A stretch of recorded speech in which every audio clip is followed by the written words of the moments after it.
4800 South. When they got there, a man started shooting at them. He was eventually convinced to surrender and was taken into custody. 2 people were shot before officers got there, and they were taken to the hospital to recover.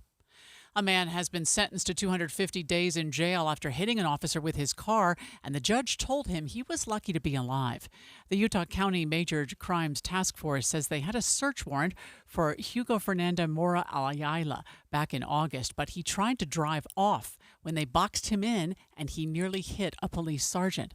That sergeant fired multiple rounds through the windshield, grazing Mora's head. Mora's attorney is asking for his deportation as a way to serve his sentence.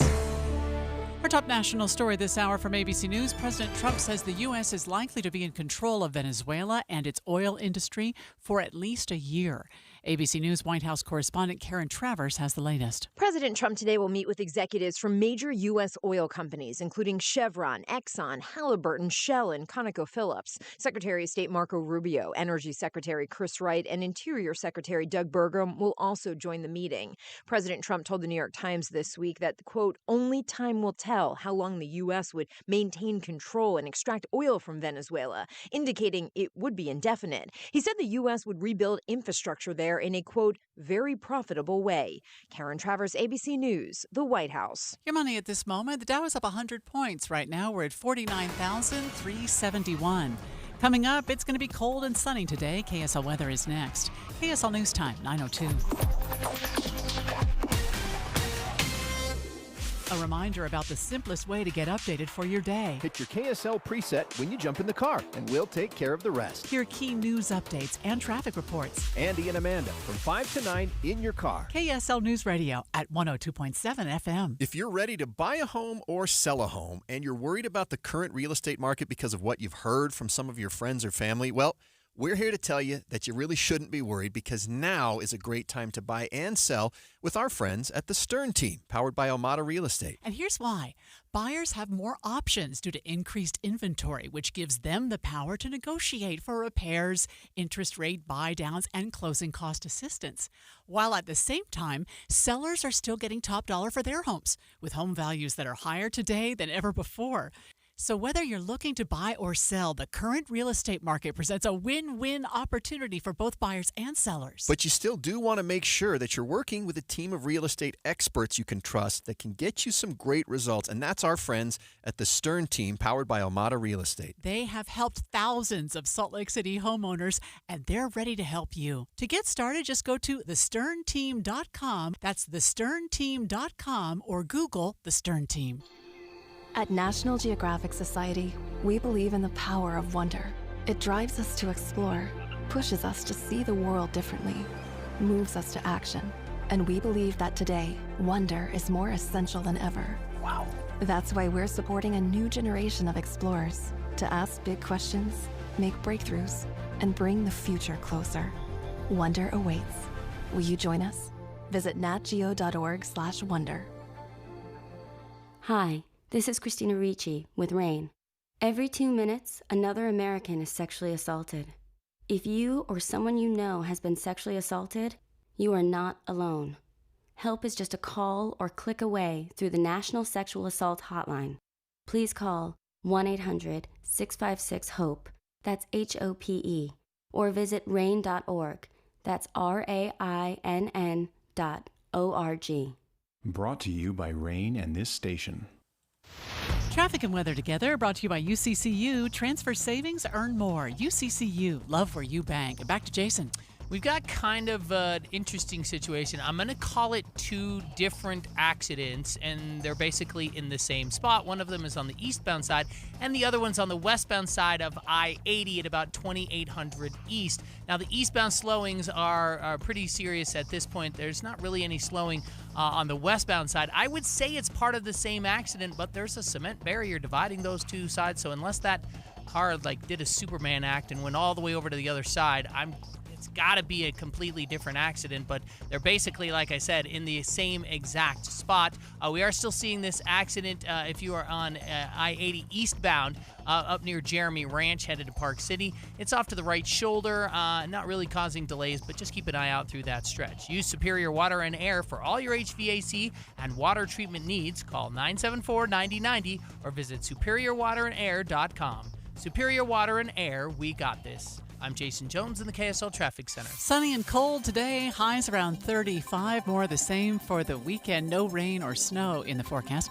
Right now it's 27 degrees. I'm Amanda Dixon from the KSL Common Spirit Health Studios. Listen online at kslnewsradio.com. We're Utah's news, traffic, and weather station. The all-new Inside Sources. Your inside access to the people and policies shaping Utah's future. Here are Greg Skordas and Holly Richardson on KSL News Radio. We're learning more today about two victims that were killed in the Church of Jesus Christ of Latter-day Saints church house meeting that occurred Wednesday night. There was a shooting there as people were leaving that ward house. 2 men were killed. We learned their names yesterday. We're learning more about them today. 38-year-old Sione Vatuafe, a resident of Glendale of Salt Lake City, was one of the 2 men who died at the incident. A celebration of life was being held inside the building. The other, Vaea Tole Kahofo, who was 46, was the other person killed. He reportedly loved his family, his faith, and any sports team from his hometown. Garda Mejia with KSL TV spoke with Darren, same last name, the son of Vaea. I am the eldest of 11 kids. How are you doing? How's your family? Family is adjusting. It's a hard adjustment that we are facing. It is, an event we never would have ever expected in our lives, but we are holding each other up. That's how we're holding.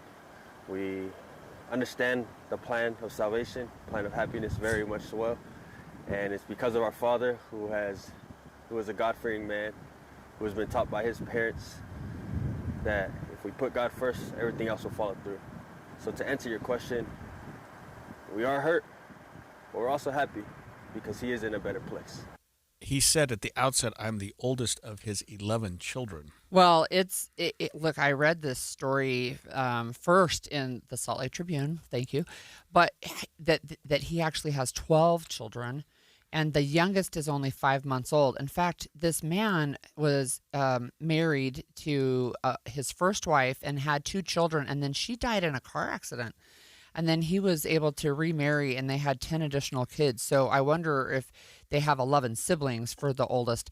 And it's just, of course, as a mom of a big family, I was really struck by that he had such a large family. And now you have a mom left to raise a very large family on her own. And we part of the article with the Salt Lake Tribune, and we'll hear this a little bit, but that he had left the church building to go get formula for his little baby, only 5 months old. She asked him to, the wife asked him to go out to the car and get some extra formula because the baby was starting to get fussy. They'd been inside for quite a while, right? And then he was struck by a bullet and killed. That tells you he was almost certainly not an intended target of that shooting. He was just that's what they're saying in the wrong place at the wrong time. Yeah. Father of 12, going out to get formula for the baby. I mean, he just walked into a mess. That's horrible. This is what his son Darian knew about that. He was inside the funeral service with your mom and the baby. He stepped outside for a quick minute. What have you heard? I have heard that. There are videos that I've seen where he's there supporting the family who have lost their loved ones. But all I know is why my father was there was because he was just there to be of service to others. And just was at a wrong place, wrong time, but to God's plan, he was where he was needed to be where he needs to go. incredibly healthy attitude by a young man who lost his father. I mean, you have to say the kid sounds like he's very strong. Sometimes I think it's the shock, and it takes a little while for the shock to wear off.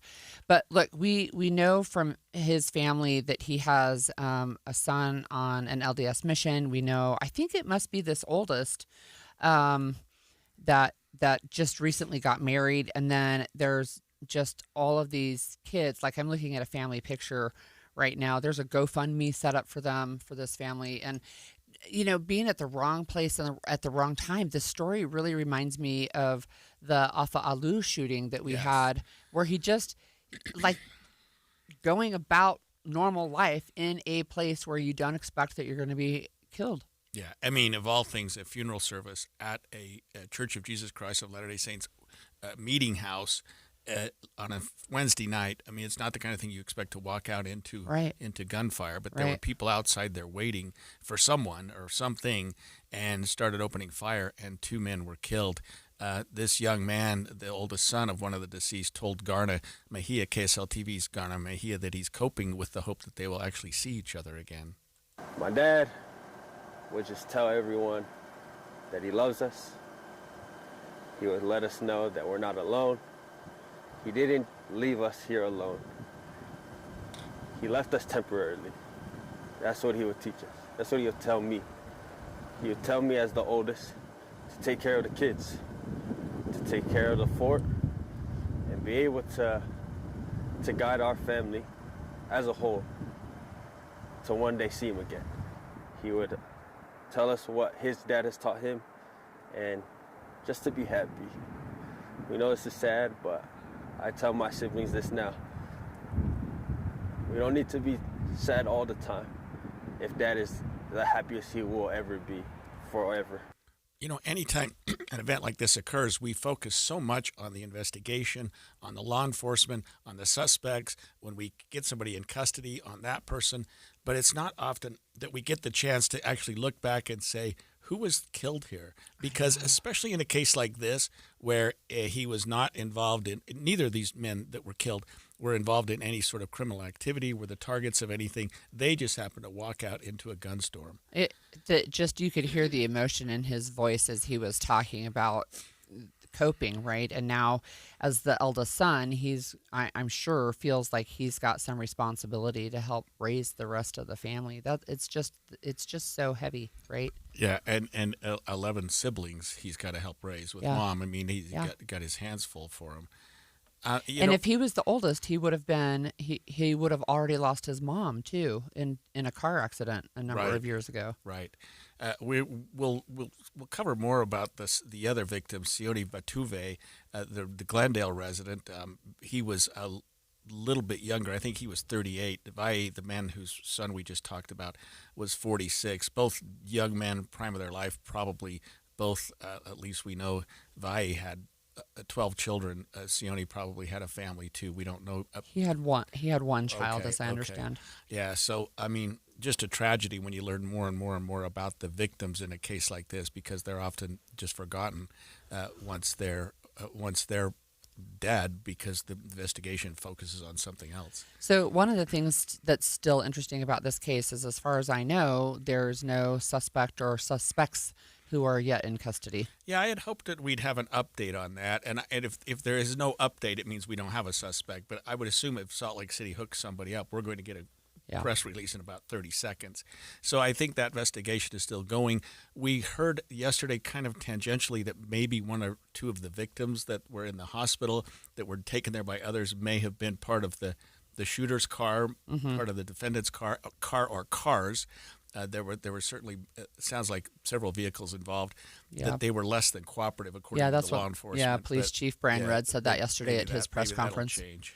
Yeah, so we're going to, of course, continue to follow this. And when we come back, we're going to talk about investigations that are happening in Portland, Oregon, after a shooting hit a couple in a car involving federal agents, and they had to call 911 themselves. When we come back. I'm back to doing what I love and more, thanks to the Good Feet store. Does it feel like someone's stabbing a knife into your heel? Or does your lower back give you problems as the day goes on? The Good Feet store wants to help you, like we helped Ann. Every time I stood up, pain just shot up my legs. Fortunately, I found the Good Feet store. I went to them after my doctor diagnosed me with plantar fasciitis. And now, thanks to the Good Feet store, I'm 100%.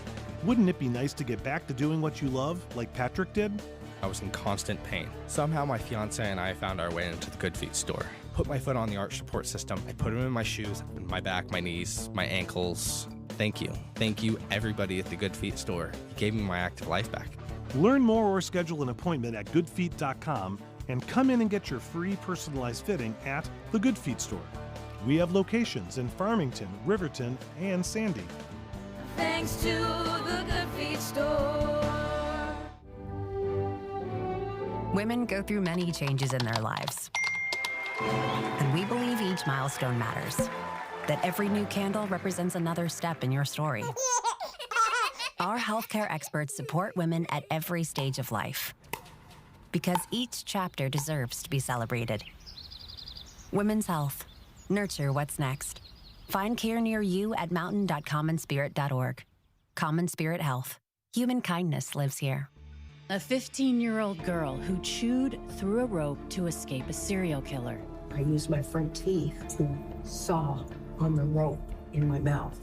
The killer prowled the Pacific Northwest in the early 70s. He's been convicted of murdering 2 young women, but suspected of many more. Maybe there's another one in that area.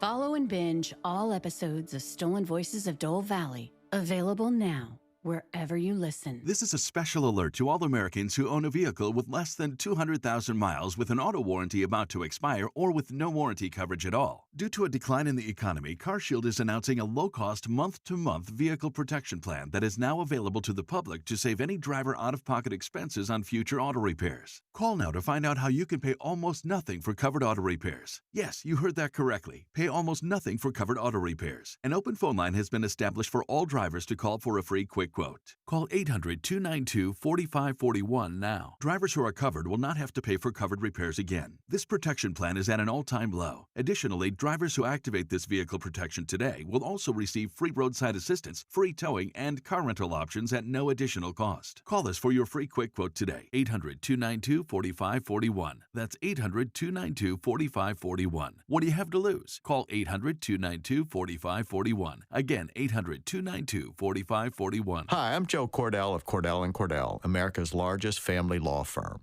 During this time of year, difficult relationships sometimes become impossible. If you or someone you care about is facing a family law issue, let us set up a 1-hour Cordell Consult. The Cordell Consult is a meeting with a local attorney who will give you clear guidance about your options, whether it's a separation, a postnuptial agreement, divorce, or custody. Take the first step. Visit CordellCordell.com. That's CordellCordell.com. Over the years, you've brought them into your home.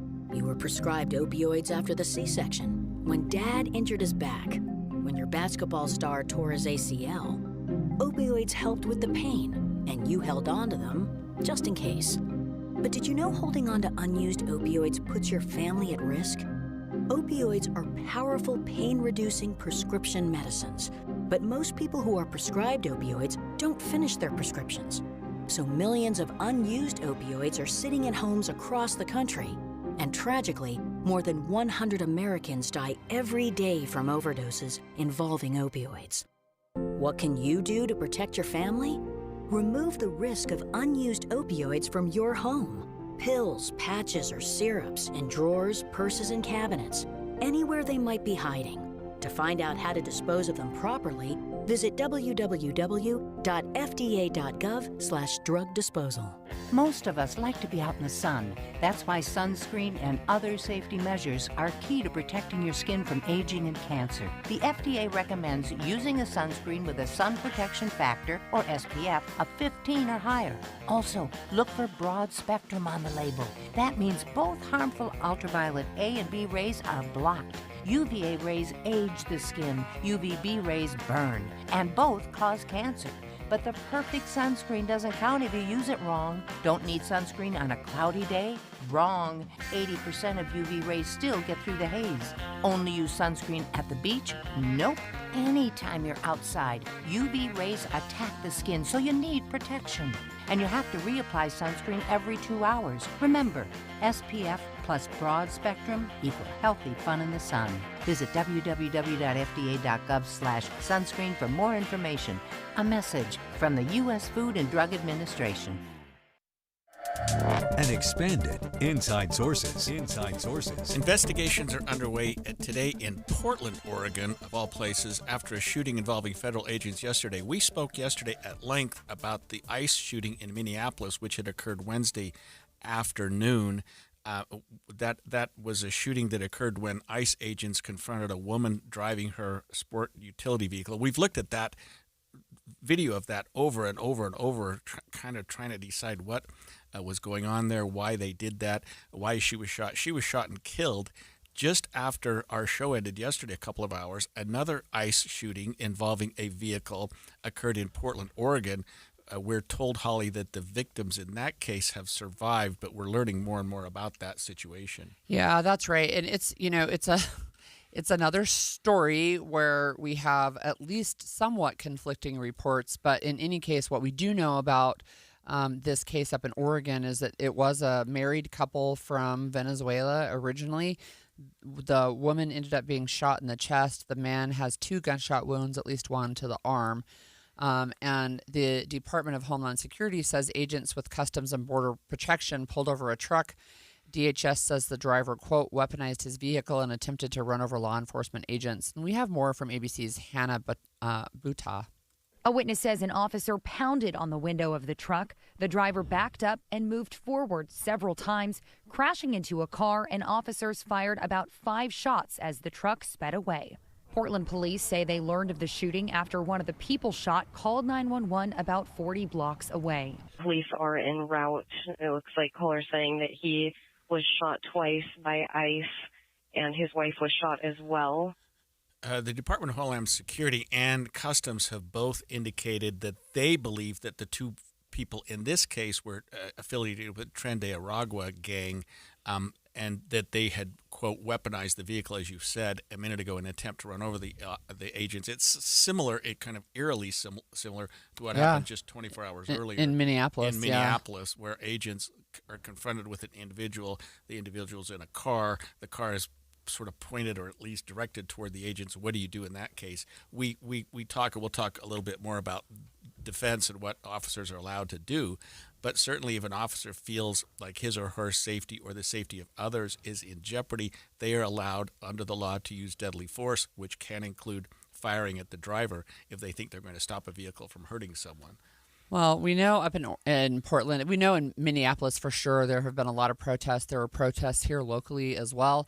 And then up in Portland, for many community members like Angelisa Jones, they say the community is really frustrated at what they say is a lack of information from the people in charge. It's just been chaos. The community is trying to get answers. The officials are not trying to tell us anything. Yeah, I mean, it's got to be frustrating for people to try to get information about that. But there's not always information. Having been involved in officer-involved critical incidents, use of force, myself, both as a prosecutor and representing the officers, there's a time when you keep things close to the vest, when you're doing your investigation, when you don't want a lot to come out. Then there are times when you do want information to come out because you want to know if people happen to have been there, happen to have videotaped it, happen to have had some information. So, without releasing too much information, sometimes you want the public's response. I think, too, and one of the things I've learned from doing this show with you is that we don't always know right at the beginning, right? And we just saw that happen with the shooting in Salt Lake City the other night. Is the very first we heard, we thought there were 5 people who were dead. There were 5 people who were shot. There actually ended up being 8, and 2 were dead. But the very first thing we heard is, oh my gosh, 5 people have been killed in this mass shooting. Right. And so sometimes I think the information and the rush to get stuff out there too quickly, people make mistakes.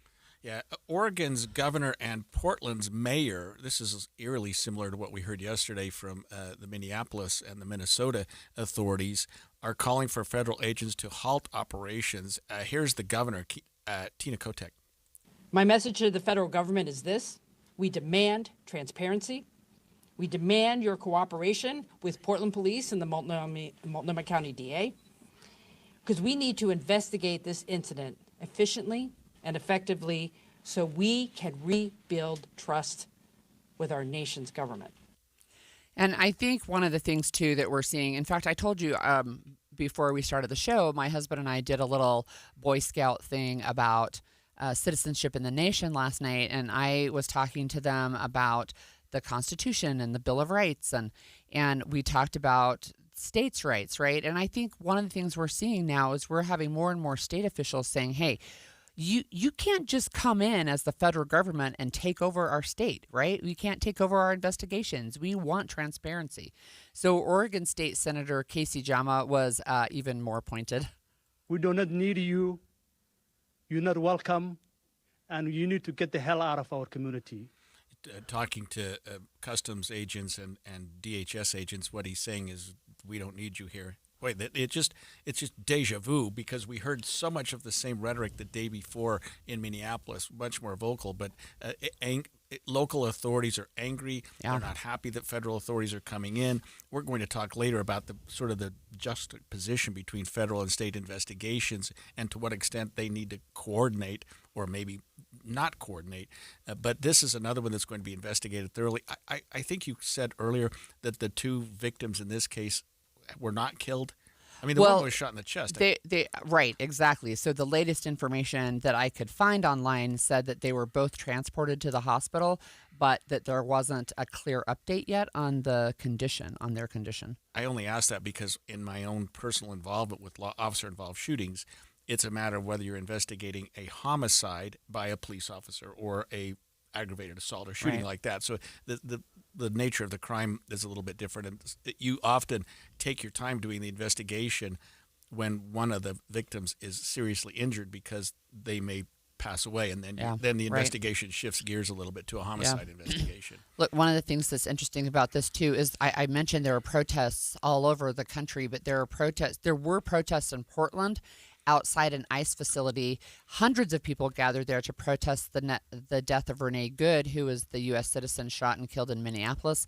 But they were also upset then at Thursday's shooting by Border Patrol agents, and the police ended up arresting 6 of them. So you can protest peacefully, right? But I don't know why the arrests happened, but there is a level that you can't pass. But it seems like local authorities in both jurisdictions, Minneapolis and Portland, are both saying this isn't right. What ICE is doing is wrong. What the federal government is doing is wrong. But we need to exercise our First Amendment rights. We need to keep protests peaceful. Do you remember we saw yesterday Governor Walz from Minnesota saying, look, you can protest peacefully and you can do it in these ways, but don't do it in these ways, right? You know, don't start fires, don't throw objects, don't block the interstate, those types of things, right? So those are interesting discussions as well, right? As tough as it's been for ICE, I can't imagine that any of this is going to make life easier for ICE agents. And you know, they already cover their faces. Sometimes they don't even identify themselves. But you're going to see ICE agents now that probably aren't even wearing uniforms that identify them as ICE agents. Or you wear a badge that's little. And they're so geared up, right? It looks like bulletproof vests and all kinds of weapons. And I mean, I just wonder, can you have, I think California did pass a law saying ICE agents couldn't mask their faces. Is that something a state can do? Well, I think the state can require that law enforcement identify themselves so that citizens know who they're dealing with. I mean, you can go buy a uniform at the Army-Navy store. Well, that's one of the issues that we've seen is people impersonating ICE officers and then kidnapping and sexually assaulting women. Right. So I think that what you can do as a community is require some level of identification, even if it's your face, even if it's a badge or some legal form of your who you are in terms of the law enforcement community. So yeah, I think you can do that. I don't know about exposing your face because a lot of officers do deal undercover and they don't want to be identified.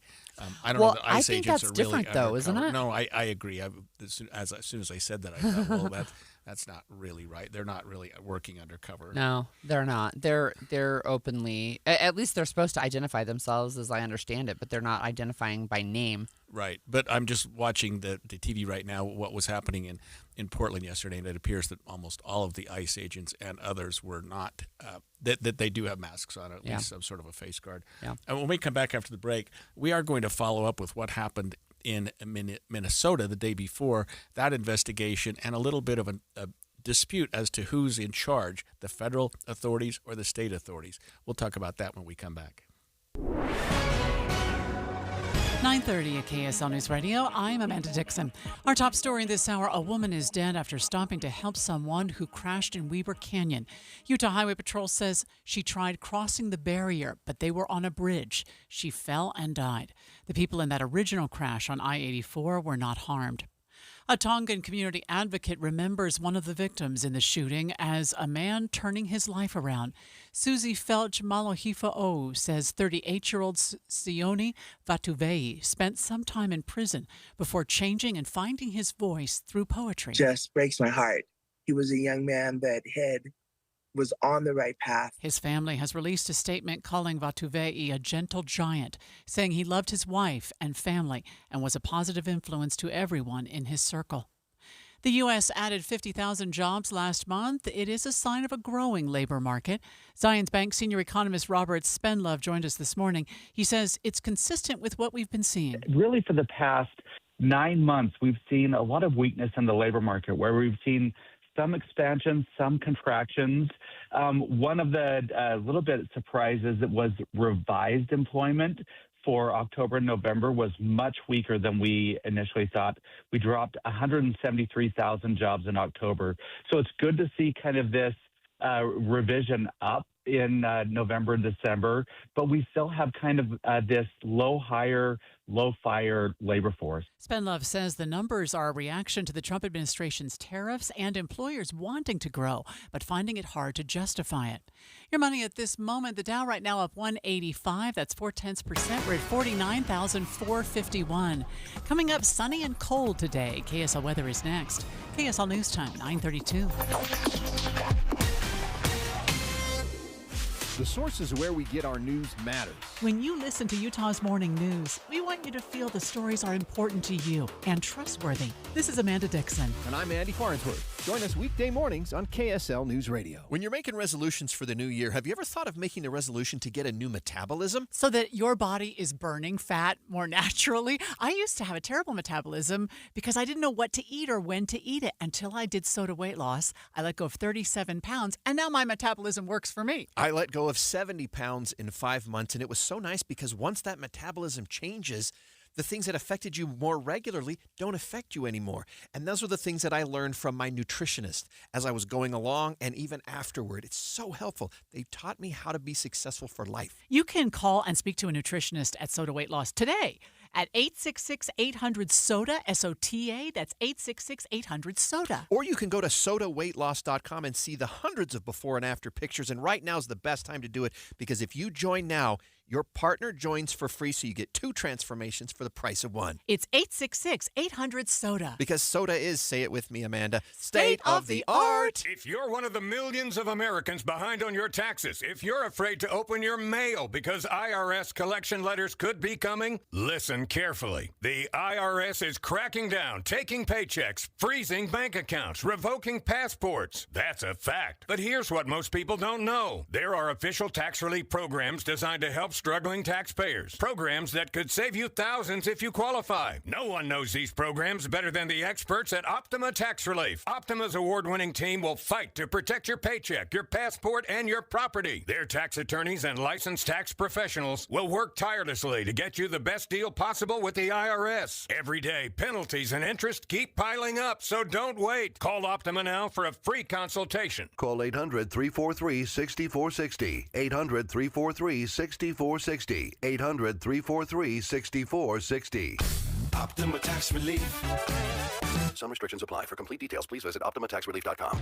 The Utah Mammoth and Smiths are teaming up to get you to the game with qualifying Smiths purchases. You can score single goal view tickets, hot dog and a bottle of water included for just $15. The catch? These tickets go fast. Download the Utah Mammoth app, enable push notifications, and be the first to know when new tickets are released. Shop at Smiths, then snag your seat for $15. Simple. Grab the Utah Mammoth app today and watch for the next release. Tusks up.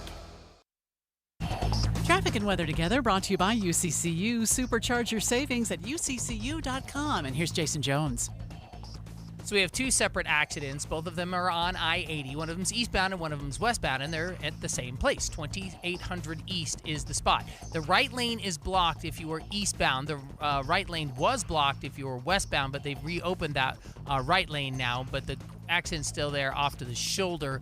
The delays that we had earlier have mostly cleared out, so at least that's the good news there. But definitely use caution as you pass through that area right now. Also, we have the accident still northbound on Mountview Corridor, approaching 3500 South. One of the lanes is blocked, and so you're going to be delayed back to about 4100 South. Otherwise, the rest of the commute, as it has been for most of the morning, is looking pretty fantastic. I-15 is really at good speed, both north and southbound, all along the Wasatch Front from Ogden down to Payson. I'm Jason Jones in the KSL Traffic Center. Sunny and cold today, highs in the mid-30s, more of the same for the weekend. No more snow or rain expected this weekend. Right now it's 27 degrees. I'm Amanda Dixon from the KSL Common Spirit Health Studios. Listen online at kslnewsradio.com. We're Utah's news, traffic, and weather station. The all-new Inside Sources. Inside Sources. Your inside access to the people and policies shaping Utah's future. Here are Greg Skordas and Holly Richardson on KSL News Radio. Yesterday, we talked about the deadly shooting in Minneapolis, and tensions are still high there after this deadly shooting of a woman in an incident involving an ICE agent. ABC's Whit Johnson is in Minneapolis and says investigators have been poring over videos, as of high, and we're taking when 37-year-old Renee Good was shot. He says they show her SUV was blocking the road. The vehicle reversing as an agent grabs the door. The SUV then moves forward. Another agent near the front of the vehicle firing multiple rounds, including through the windshield. Good was shot in the head, according to city officials. The SUV then crashes into a parked car. Ashley Horan lives nearby and was at the scene minutes after the shots were fired. Emotions were very high. Nobody wants ICE here. The FBI is now investigating. You know, and that series of videos, we've all watched it. We've all watched different angles. There's multiple, yeah. Because what you were trying to find out is exactly what was going on in the mind of the shooter at the time those shots were fired. That's the critical element here when you talk about self-defense or defense of others. And it's just been, and this investigation is going on. The problem is now the investigation is getting messed up in the sense that local authorities and federal authorities are not cooperating. And it's one-sided. The FBI said you're not welcome to be part of this investigation. Right. Yeah, I mean, it's just weird.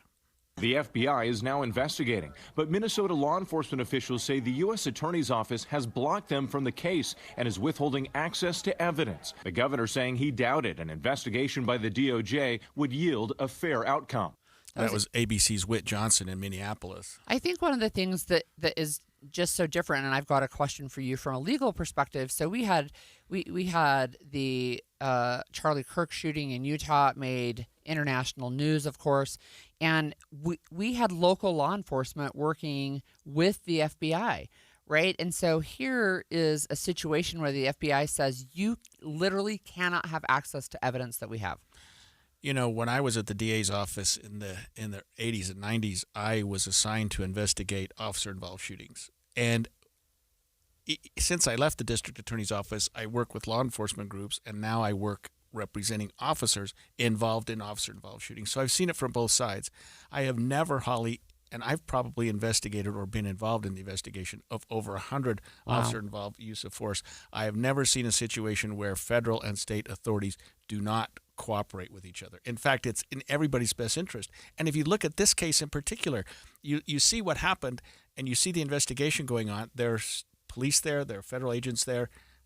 People are going to have different information. You've got to share that information.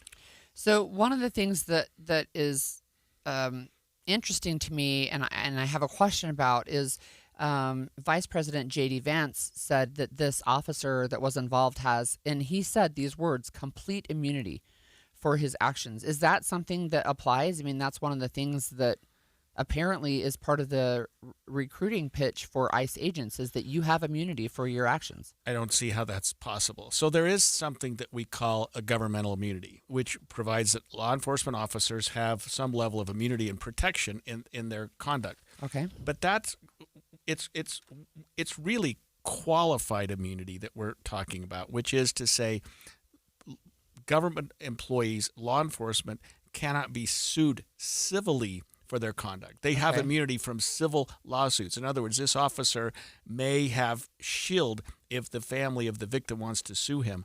That does not shield a person from criminal prosecution. I don't know how you could ever have, although we do have, our Supreme Court has given the president some level of absolute, what we call absolute immunity, which is criminal immunity for official acts that occur while you're in the course of your duty. Right. That has not been extended to law enforcement that I am ever aware of. And that's actually fairly new law related to Donald Trump almost specifically. We also protect judges and prosecutors at times from their acts because they have to do things that are very difficult. But to law enforcement, no, I don't know what Walz is talking about. Maybe Minnesota has a different law than the rest of us, but it wasn't Walz, it was J.D. Vance. Oh, I'm sorry. Of course it was. Yeah, J.D. Vance. So yeah, well, that explains it because I don't know that he understands either. But there is not absolute immunity for law enforcement to go into a town and commit a crime. That just doesn't exist. So it's what's interesting. Again, a lot of this is interesting, but could local law enforcement? So they have a Bureau of Criminal Apprehension, the BCA in Minnesota, that has been barred from assisting federal law enforcement. But could they go in and conduct their own investigation? Absolutely. And I don't understand why local authorities aren't acknowledging that, because you can have a concurrent state and federal prosecution. If you recall, the Charlie Kirk shooter was investigated both federally and statewide, and the Department of Justice, the federal Department of Justice, was ready to swoop in and charge the killer. The state did first, and so they took the case, and the feds may or may not come in. They could both charge. One can charge. They could work together and decide which agency, which jurisdiction, I should say, is in the better position to charge. That's what happens most of the time. So I guess, they can look at all of the video. They can interview a bunch of witnesses. Maybe they wouldn't get cooperation from the ICE agent. Yeah, well, they will not. The local guys. Right, because he is now a suspect in a homicide, and he is probably going to get an attorney like what I do, and who will say, you have the right to remain silent. Yeah. Anything you say can and will be used against you. So there's no interest in him talking. But the broader question, I think the one that you're asking is, there were 10 other ICE agents right there. Yeah. What level of cooperation are they required to undergo? And because they don't have the Fifth Amendment right to say, I'm not going to talk to you. No. Oh. They have to speak unless they pulled a trigger or did something, but the Fifth Amendment doesn't apply to them because they're not a subject of a criminal prosecution. I did not know that. Yeah, Fifth Amendment is for people who may incriminate themselves, not just for bystanders. You can say, I don't want to talk to you. Well, I don't know that they're just bystanders, but in any case, the Minneapolis mayor said that they really want to get access to help ensure that the investigation is fair. Right. Our ask is to embrace the truth. Our ask is to include the Bureau of Criminal Apprehension in this process because we in Minneapolis want a fair investigation. And you know what's going to happen? And he nailed it right on the head. If the FBI does the investigation, and if they exclude Minnesota law enforcement, and if they decide they can't charge this ICE agent, we're going to have all kinds of street problems. It's going to make the George Floyd situation, which also happened in Minneapolis, right, which happened just blocks away, look like it wasn't that serious. You've got to have complete transparency, or the people are going to go nuts. One of the things too that we noted the other day, and it feels like it's already been forever, but really it hasn't been. is that there's video evidence of ICE agents refusing to allow an identified medical doctor to go render aid. And my understanding is that's illegal. They literally cannot do that, but they did. Right. That was another thing you saw and you heard. I heard this man saying, I want to go help. I'm a physician. Yeah. And they're saying, get out of here. They've used other language than that, but basically don't go near. And actually, one of them had a gun, at least at the ready. Like, you can't prevent a person from, I mean, I can understand. So that would suggest multiple ICE agents involved in preventing access. Right, even. yeah. I can understand trying to preserve your crime scene, but trying to prevent somebody from rendering medical care, you're right. That's something you cannot do. All right. Well, when we come back, it has not even been a week since former President Maduro was extradited from Venezuela. And the Senate yesterday, U.S. Senate voted on a War Powers Act and that would limit what President Trump can do with the military in Venezuela. We'll talk about how that has fallen out when we come back. 1-877 Cards for Kids. KARS Cards for Kids. 1-877 Cards for Kids. Donate your card today. 1-877 Cars for Kids. KARS Cars for Kids. 1-877 Cars for Kids. Donate your car today. Ready to get rid of that old car? Donate it to Cars for Kids. Call 1-877-CARS-FOR-KIDS to reach a friendly live agent. Donation's super easy, and your car can be picked up as soon as tomorrow. Call us now, 1-877-CARS-FOR-KIDS. That's Cars with a K to donate your car today. 1-877 Cars for Kids. Donate your car today. Did you know you can donate real estate too? Go to carsforkids.org. That's carsforkids.org. You trust us for news and information in your car. Now trust us at home. KSL News Radio has you covered, keeping you informed on the latest breaking news, weather, traffic, sports, and more. Listen on your Amazon Echo or Google Home device. Just say, Alexa, open KSL News Radio. Or listen on the KSL News Radio Listen app. Text the word app to 57500. KSL News Radio. We have you covered. I'm Ed Evans, CEO of Consumer Cellular. No, we're not one of the big guys. Truth is, we don't want to be. If you're over 50, Big Wireless probably has you paying for more data than you might need. You could be throwing away thousands over a lifetime. Our entry-level data plans start at just $20 a month. And for a limited time, switch and get your second month free. Call 1-888-FREEDOM, visit consumercellular.com or a store near you and get your second month free today. Plans include $5 credit for auto pay and e-billing. See site for additional details. With the new IHOP value menu, $6 is all it takes to go to your happy place, where stacks of pancakes with bacon and eggs are just $6 every day. French toast, sausage, and eggs are, you guessed it, $6. And fluffy omelets come with a side of pancakes and only cost $6. Go to your happy plates every day at IHOP. $7 in some locations. Available every day for a limited time at participating restaurants in the U.S. Hours may vary. No substitutions. Not valid with other discounts or promotions. Prices may vary. Bad driving habits are hard to break, but good driving habits are easy to form, especially when they can lead to a discount on your auto insurance. With Farm Bureau Financial Services, the safer you drive, the more you save. Drivers like you are saving an average of $321 per vehicle. So buckle up, learn more, and find an agent at fbfs.com/save. Individual savings results may vary. Farm Bureau Property and Casualty Insurance Company, Western Agricultural Insurance Company. I'm back to doing what I love and more, thanks to the Good Feet store. Do you want to walk, play pickleball, and enjoy other fun activities to stay healthy, but you can't because of bad feet? Hi, this is Mike, and the Good Feet store wants to help. I just had difficulty walking. I tried them on in the store, and my foot felt so much better. Do you keep buying new shoes and inserts with little or no relief? I tried all kinds of shoes. It was the arch supports that made the difference from the Good Feet store. Don't let bad feet, knees, or back problems get in the way of staying healthy and having fun. Thanks to the Good Feet store, I bowl in 3 nights a week. Get back to doing what you love. At the Good Feet store, we'll personally fit you at high-quality arch supports to maximize your comfort. Stop in the Good Feet store or book your free fitting at goodfeet.com. We have locations in Farmington, Riverton, and Sandy. Thanks to the Good Feet store. When it comes to vaping, the truth can get clouded. So let's make it clear. Vaping is not safe for kids, teens, or young adults. It's just not. Because vaping can put microscopic particles into your lungs. And dangerous things like metals and volatile organic compounds into your body. And nicotine, the same highly addictive substance found in regular cigarettes. Nicotine can harm a person's brain development through their mid-20s.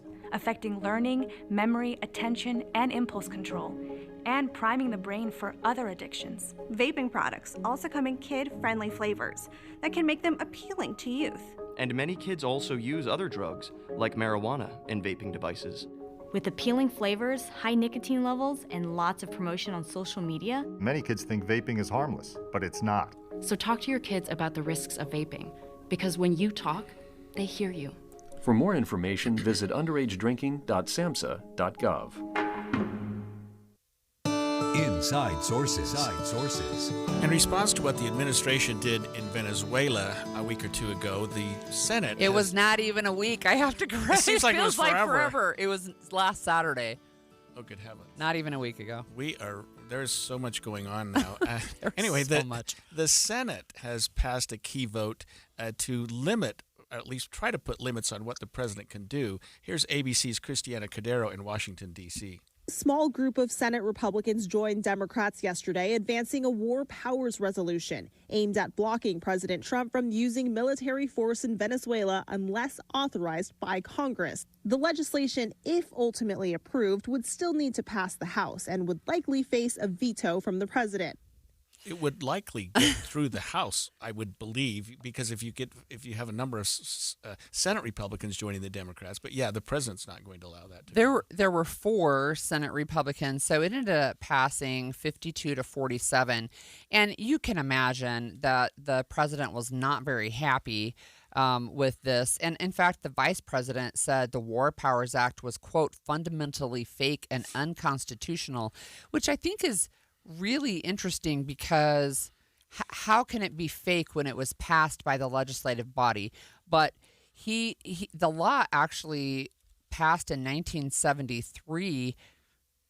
Right, yes. It was passed during the Nixon administration in response to what was going on with the Vietnam War. That's right. And by the way, the War Powers Act is a resolution. That's right. It was a resolution passed by Congress to limit the president's power to commit our nation to a conflict without the congressional legislature, approval. Congressional approval. Well, but it kind of goes back to the Constitution of the United States, Article 1, Section 8, which states that only Congress has the constitutional authority to declare war. Now, the president is the commander-in-chief. We all know that. But in terms of having the ability to declare war, only Congress has that, and that's from the Constitution. So this War Powers Act was sort of a reminder of that. That's right. And it requires that the president notify Congress within 48 hours if deploying troops, consult with them, withdraw their forces within 60 to 90 days unless Congress then jumps in and declares war or enacts some other further measure. So it's in a resolution. I don't agree that it's fundamentally fake or unconstitutional. I was wrong when I said there were 4. There were 5 GOP senators. So there were Susan Collins, Lisa Murkowski, Rand Paul, Josh Hawley, and Todd Young. And President Trump named them by name and said they should never be elected to office again. He was very, very unhappy. Yeah, I mean, they're trying to do their jobs, and I think that the House is going to take this up as well. But I do think... And we had one of our own House members here in Utah who was actually on a subcommittee dealing with the Western Hemisphere's conflicts. That's Senator John Curtis. Right. Yeah, right. Curtis is like, I think I had a right to know about this before it occurred. And the president's saying, well, we don't know who we can trust anymore, so we kept it secret. That's not something you tell your Senate.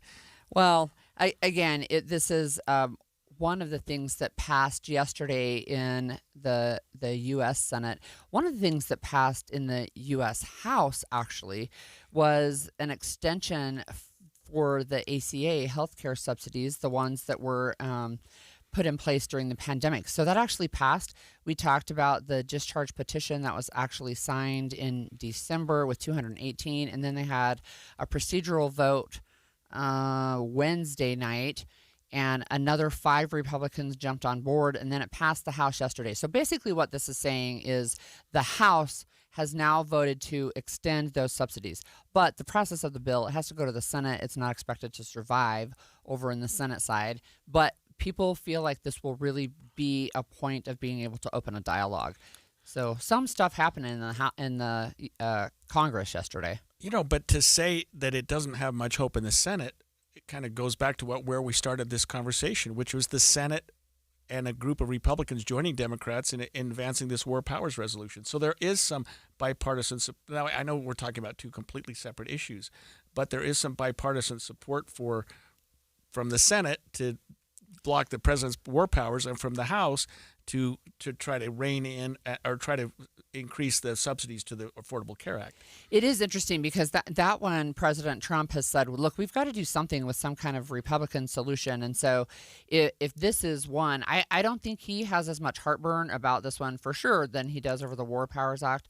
But that is one of the things in that will be part of the conversation, I guess. And you remember when they did the discharge petition to release the Epstein files, it only had the 218 votes, but then when it actually passed, there was only 1 no vote across the entire 535 Once everybody members. knew it was going to pass, they changed their vote. They jumped on the bandwagon. Yeah. So those are some things that have been happening on the U.S. Capitol Hill.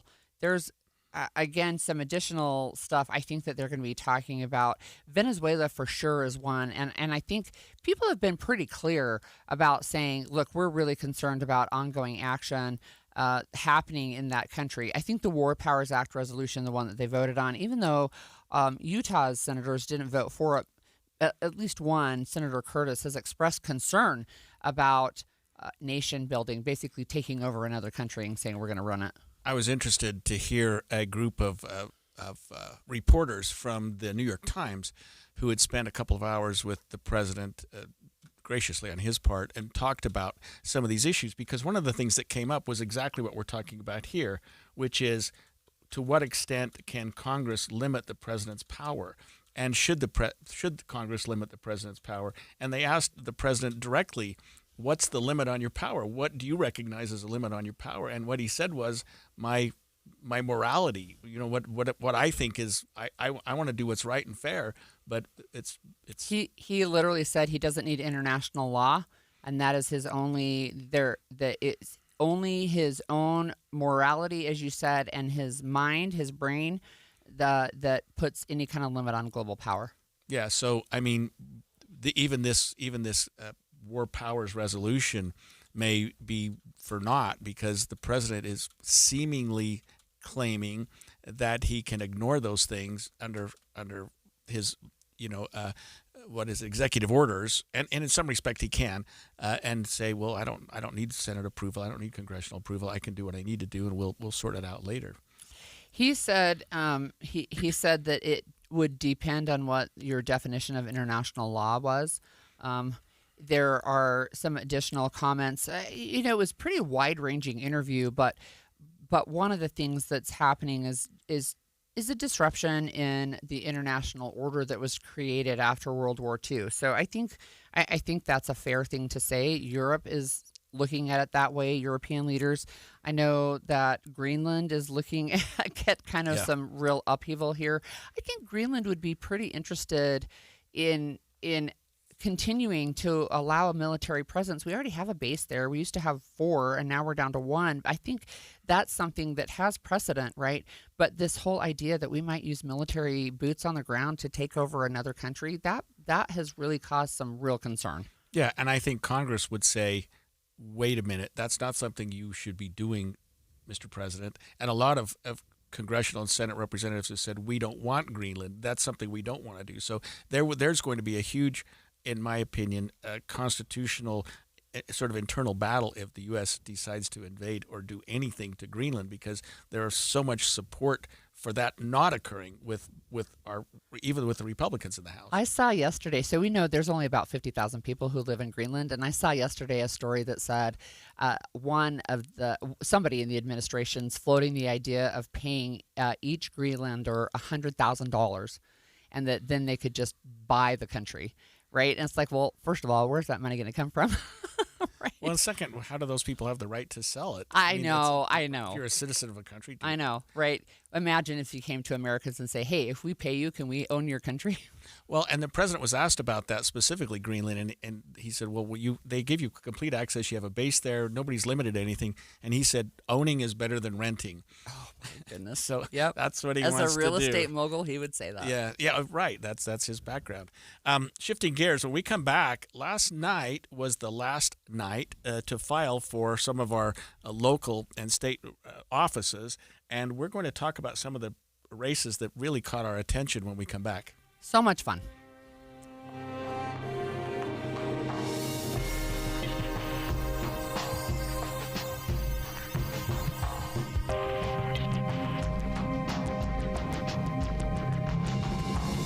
KSL FM Midvale. KSL Salt Lake City. From the KSL Common Spirit Health Studios, this is KSL News Radio.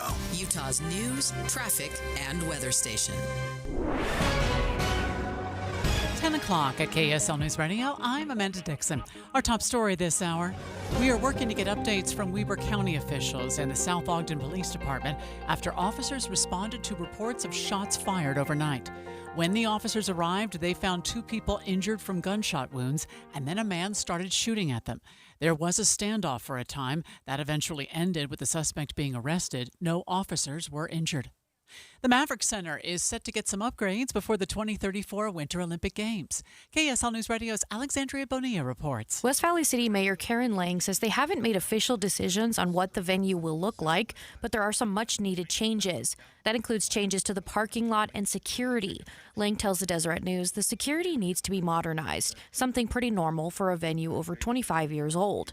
In the 2002 games, the Maverick Center, then called the E-Center, hosted the men's and women's ice hockey championship matches. Alexandria Bonilla, KSL News Radio.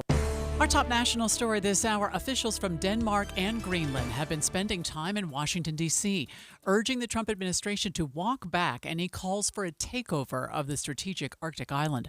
The Associated Press spoke to Danish government officials about the meetings, but the White House has declined to make any comments. Your money at this moment, the Dow is up 254 points right now. That's 0.5%. We're at 49,526. Coming up, sunshine and some haze developing. KSL weather is next. KSL News Time, 10:02. Mornings are for recharging. And they're for starting your day right. We volunteer to join you in the car. Get news and weather at 102.7 FM during the most important part of your day. Andy and Amanda, each morning between 5 and 9 on KSL News Radio. Women go through many changes in their lives. And we believe each milestone matters. That every new candle represents another step in your story. Our healthcare experts support women at every stage of life because each chapter deserves to be celebrated. Women's health. Nurture what's next. Find care near you at mountain.commonspirit.org. Common Spirit Health. Human kindness lives here. At Trio South Ogden, the best years aren't behind you. They're right here.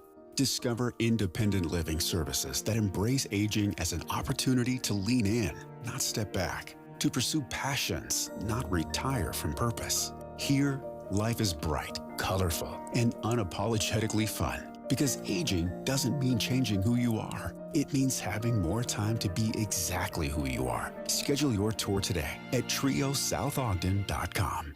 Whether you want to travel on-road, off-road, or off the grid, we've got you covered. When you want the best protection from everything Mother Nature can throw at you, we've got that covered too. If you want high-quality truck bed liners and accessories designed to endure the elements and last a lifetime, ask for Line-X spray-on protective coatings and travel on. Don't just protect it, Line-X it. Stop by Line-X today and see what's possible. Line-X and Jordan Camper have teamed up to offer you the very best in protective coatings and truck accessories. Visit our spacious showroom at 7000 South State in Midvale. We specialize in truck tops and tonneau covers, a wide range of products from floor mats to step bars. Hundreds of variations of commercial shelving for vans and trucks to fit your work needs. Jordan Camper at 7000 South State features multiple installation bays with trained technicians ready to install. Check out our website, jordancamper.com. Traffic and weather together, brought to you by UCCU. Transfer savings, earn more. UCCU, love where you bank. And here's Jason Jones. Amanda, we're still seeing this crash over on the Mountain View corridor, northbound side as you approach 3500 South, and it's still delaying traffic back. Not quite as far as it was before, back to 4100 South, but almost to 4100 South. There's less volume in the area. That's the good news there, but you're definitely going to have to deal with that accident if you are northbound on Mountain View corridor. Also seeing the remnants of the two accidents, east and westbound on I-80, both at 2800 East.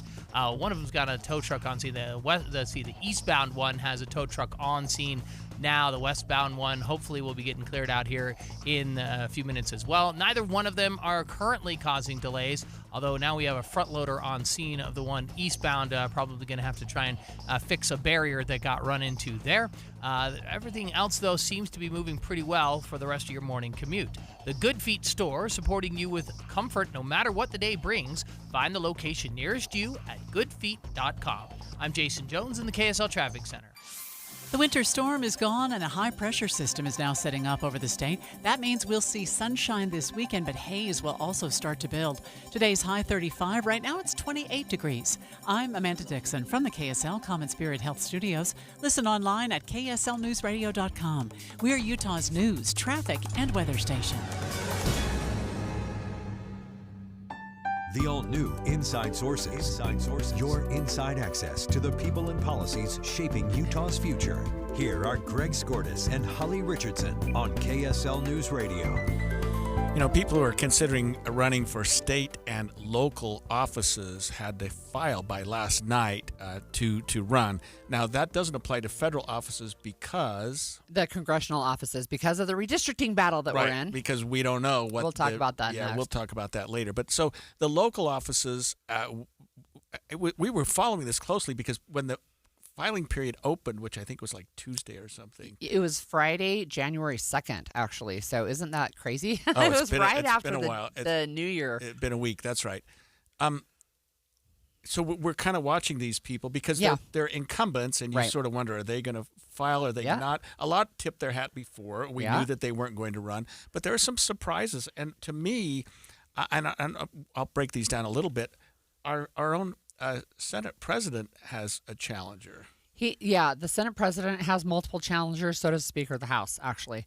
So let's break down, I think, some of the races. So we're political nerds, and we probably care more about this and find it more fun than most people. But all of Utah's 75 House members are up for re-election because they have to run every 2 years. And basically half of the U.S. Senate, the Utah Senate is up because they only run every 4 years. So about half of them don't have an election this cycle, and about half do. Okay, so we have one of the surprises was Ann Milner decided not to run. So State Senator Ann Milner, she used to be the president, I think, of Weber State, but she has really been involved in education policy and higher ed, and she's even been part of leadership in the Senate.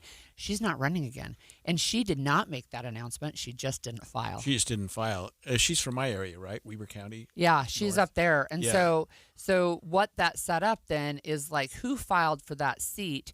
Well, Jill Coford filed. I hope that's how I say her name correctly. She's currently in the House. Right. She's District 10.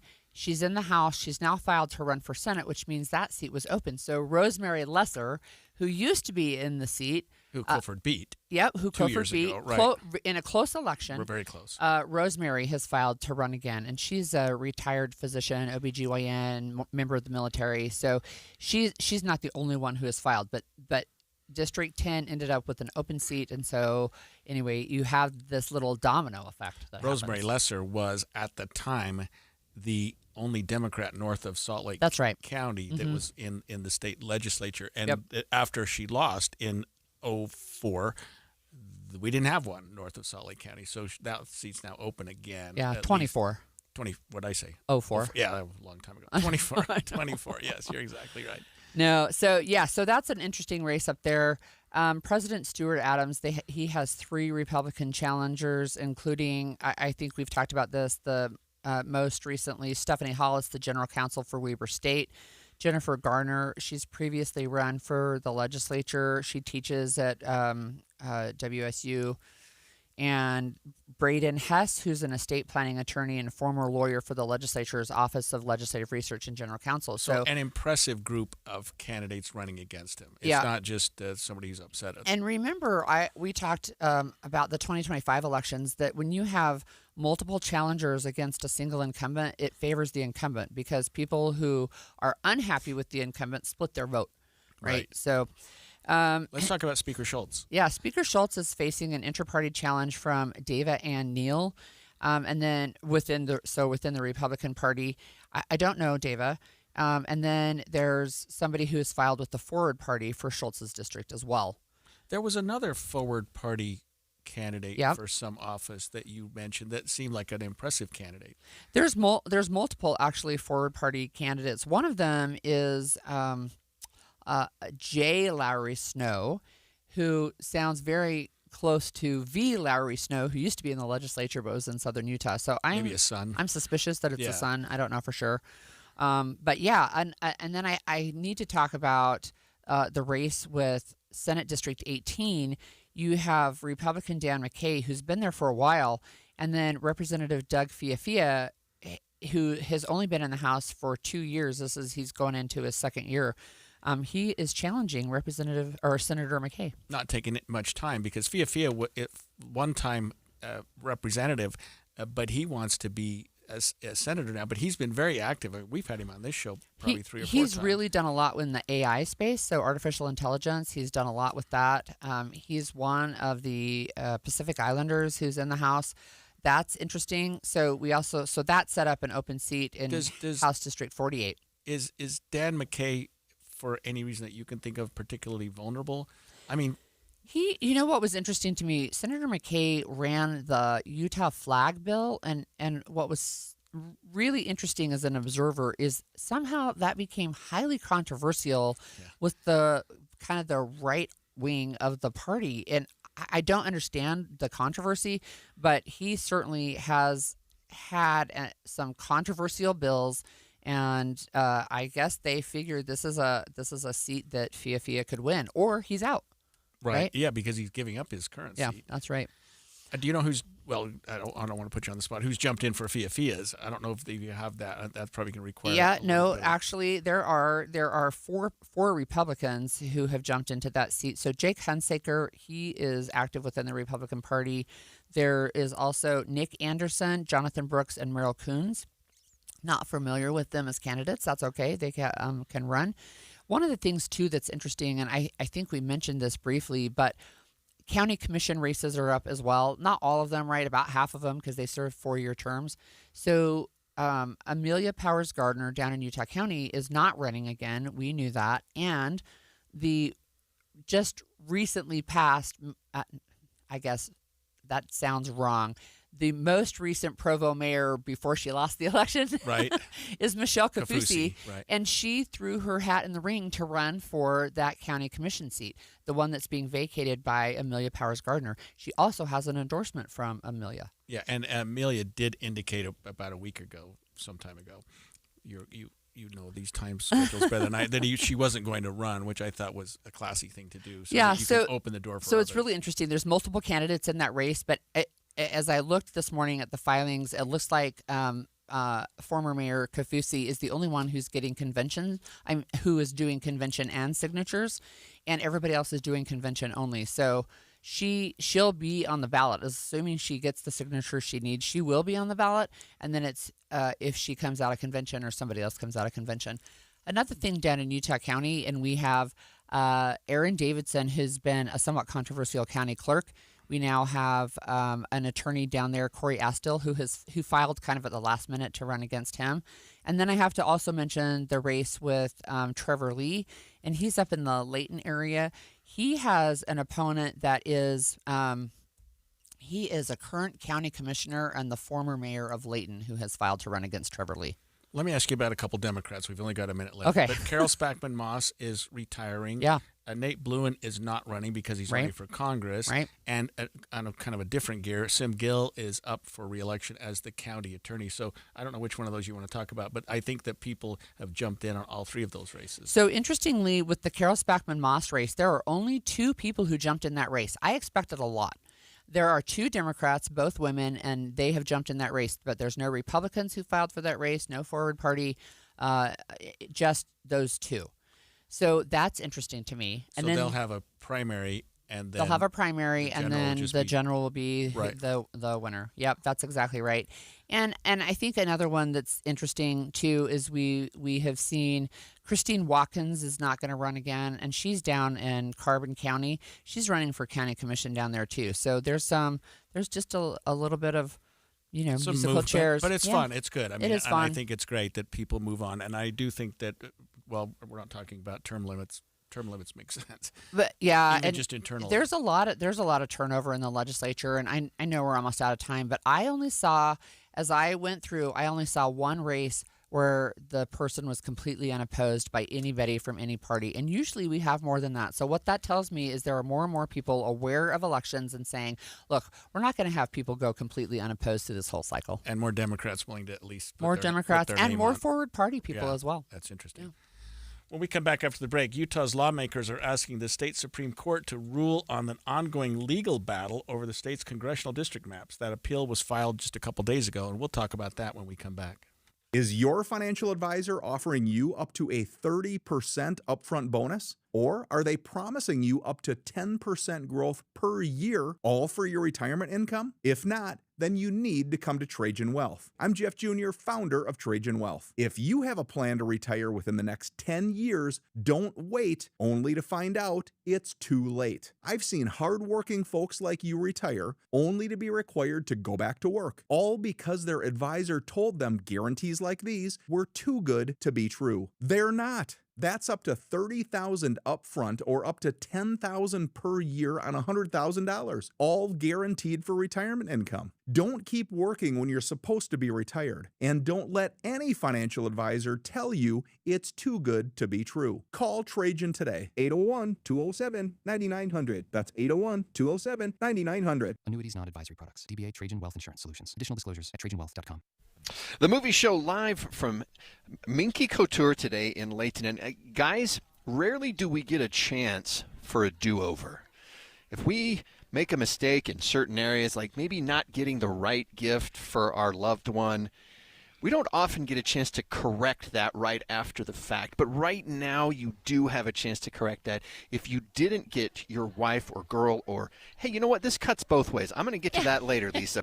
But if you missed a little bit around Christmas, you've still got Valentine's to make up for it. And I promise you, if you give a Minky Couture blanket, you will make up for whatever thing you've done wrong. You will totally redeem yourself. Totally redeem yourself. Here on the movie show, we're all about that. Lisa, it's the chance to get a great price on the most amazing gift you can possibly give somebody right now, because you've got a movie show deal. We do. We have an exclusive offer today, and it's code MOVIE55, and that will give any of your listeners 55% off any full-priced blankets in store or online. Okay. Now, right now you've got, so we don't have the Christmas stuff out anymore, but I am noticing a theme here of love and hearts and red and pink. Love is in the air, right? It's the most romantic time at Minky Couture. And we know that, like you were saying, the best gift you can give this Valentine's to really show your loved ones how much you love them is with a Minky Couture blanket. You can literally give them a hug. Yeah, we have a Hugs blanket. I know. It's the best one. Yes, you can hug them all year long, wrapped up in, that's by far our most popular collection. Well, and now I was saying, the guys give to the girls, but I'm right now, what are we, 10 days into the year? I'm 9 for 9, sleeping under my Minky. Yeah. The only days that I have missed since I got it almost 2 years ago is when I was traveling and could not take the blanket that big with me. Otherwise, it doesn't matter how hot it gets. My wife throws it off her half. Doesn't matter. I've got the Minky because it is the most comfortable thing Yes. ever to sleep in. A Minky blanket is not exclusive for women, right? Like men love their blankets too. We do. They're not as willing to admit it as Andy is here, but I'm an open book. All right, so Movie 55 is the deal online or at any of the Minky locations from as far north as Logan and as far south as St. George. All right, or minkycouture.com. Yes. Many of us not only are reflecting on the year past, but we're looking forward to the new year. And a great place to kick in the new year is at Ruth's Chris Steakhouse. And of course, we're very lucky. We've got 2 locations. We've got Hotel Park City and downtown Salt Lake City at 275 South West Temple. Anticipate that special meal after everything calms down in early January. We all need a little bit of a boost, right? It's Ruth's Chris Steakhouse. Think of those delicious steaks that are served on that sizzling hot plate. And of course, there are other entrees as well, poultry, seafood, cooked to perfection. The side dishes are magnificent. And of course, before you start your New Year's diet, you might want to cash in on one of those wonderful desserts that awaits us at Ruth's Chris Steakhouse. This is the time. Make your reservations now. Kick in the new year with Ruth's Chris Steakhouse. My name is Dale Pazinski. I volunteer with United Way to help the homeless in my community learn computer skills and build a basic resume. I don't just wear the shirt, I live it. Give, advocate, volunteer, Live United. Go to liveunited.org. Brought to you by United Way and the Ad Council. The new Inside Sources. Well, the Utah legislature has now formally asked the Utah State Supreme Court to rule on the ongoing legal battle over the state's congressional districts, and they have filed an appeal. This appeal is interesting, and I'm going to get into the weeds a little bit as an attorney here, because we kept talking to legislators and asking them, why aren't you appealing this ruling? And they would say, well, it's not a final ruling. And we've talked about this before in the sense of, Right. interlocutory appeals. But typically you wait until you're done and then you appeal. You don't just appeal every step along the way. And so they said, well, we can't file it because it's not a final ruling. Although the judge was somewhat confused by that. Right. The judge said, well, what was not final about my August 25th order? They had 30 days to appeal that. They didn't. And then she had a September 6th amended ruling. They had 30 days to file that, and they didn't. What they're saying is, Judge, it wasn't clear that these were final orders. They seem to be sort of orders based on something that was happening at the moment and not necessarily final orders. So the judge, to her credit, filed a certification of a final judgment. She said, look, you guys, this is it. This is a final order.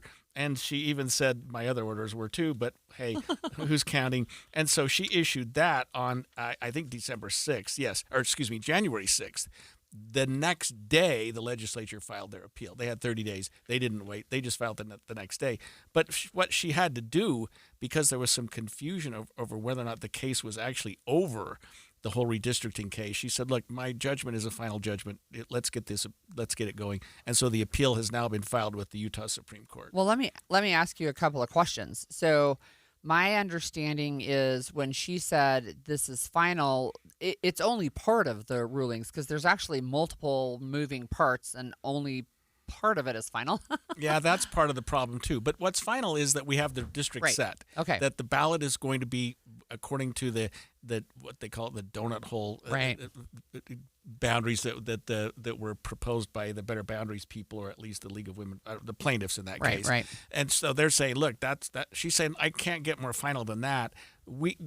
She hasn't ruled necessarily on some of the merits of some of the other issues, but hey, this is the districting that's going to be on the ballot in 2026. So what they filed yesterday, meaning the legislature's attorneys, is it notification that they're going to appeal, or is it a full appeal? And is there a difference?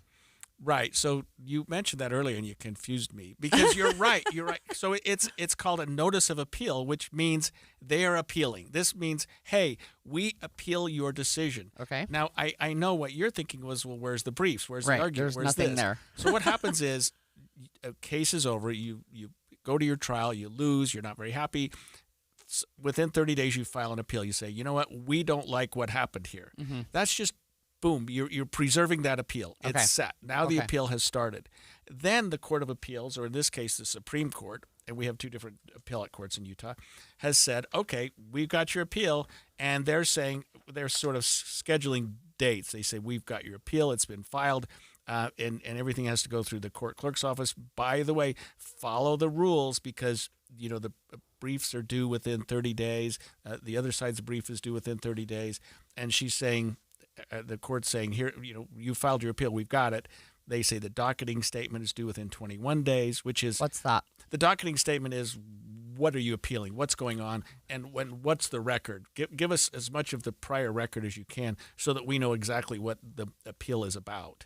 Because right now it just says, we appeal your ruling. Uh-huh. So they want a docketing statement which will say, okay, here's what happened, here's what the ruling was, here's exactly what we're appealing, here's why. Not necessarily their brief, that'll come later, but the docketing statement just gives the Supreme Court a clear guideline as to what's being appealed. So one of my understandings from you when we've talked about previous cases is there's like a page limit. Like they can't just go on forever and ever, right? Is there a page limit for this the docket that they have to file? Well, that's a fairly short thing. Okay. It's just a record. Okay. It's just here's the court record, here's the appeal, here's what happened here. What happens is the briefs will come later. That's where it gets interesting. But within 30 days. Well, probably after the docketing statement. So the clock will run. Usually they will set, once the docketing statement is filed, then the Supreme Court will issue another statement and say, okay, we got the docketing. We know what's going on now. We know what you're appealing. We know why.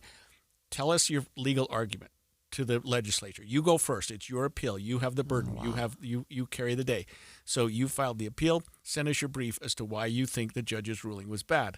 Then the plaintiffs in the case, the Better Boundaries people, I'll call them that. It's a group of plaintiffs. Right. Will file their brief and say, well, here's why we think her ruling was correct.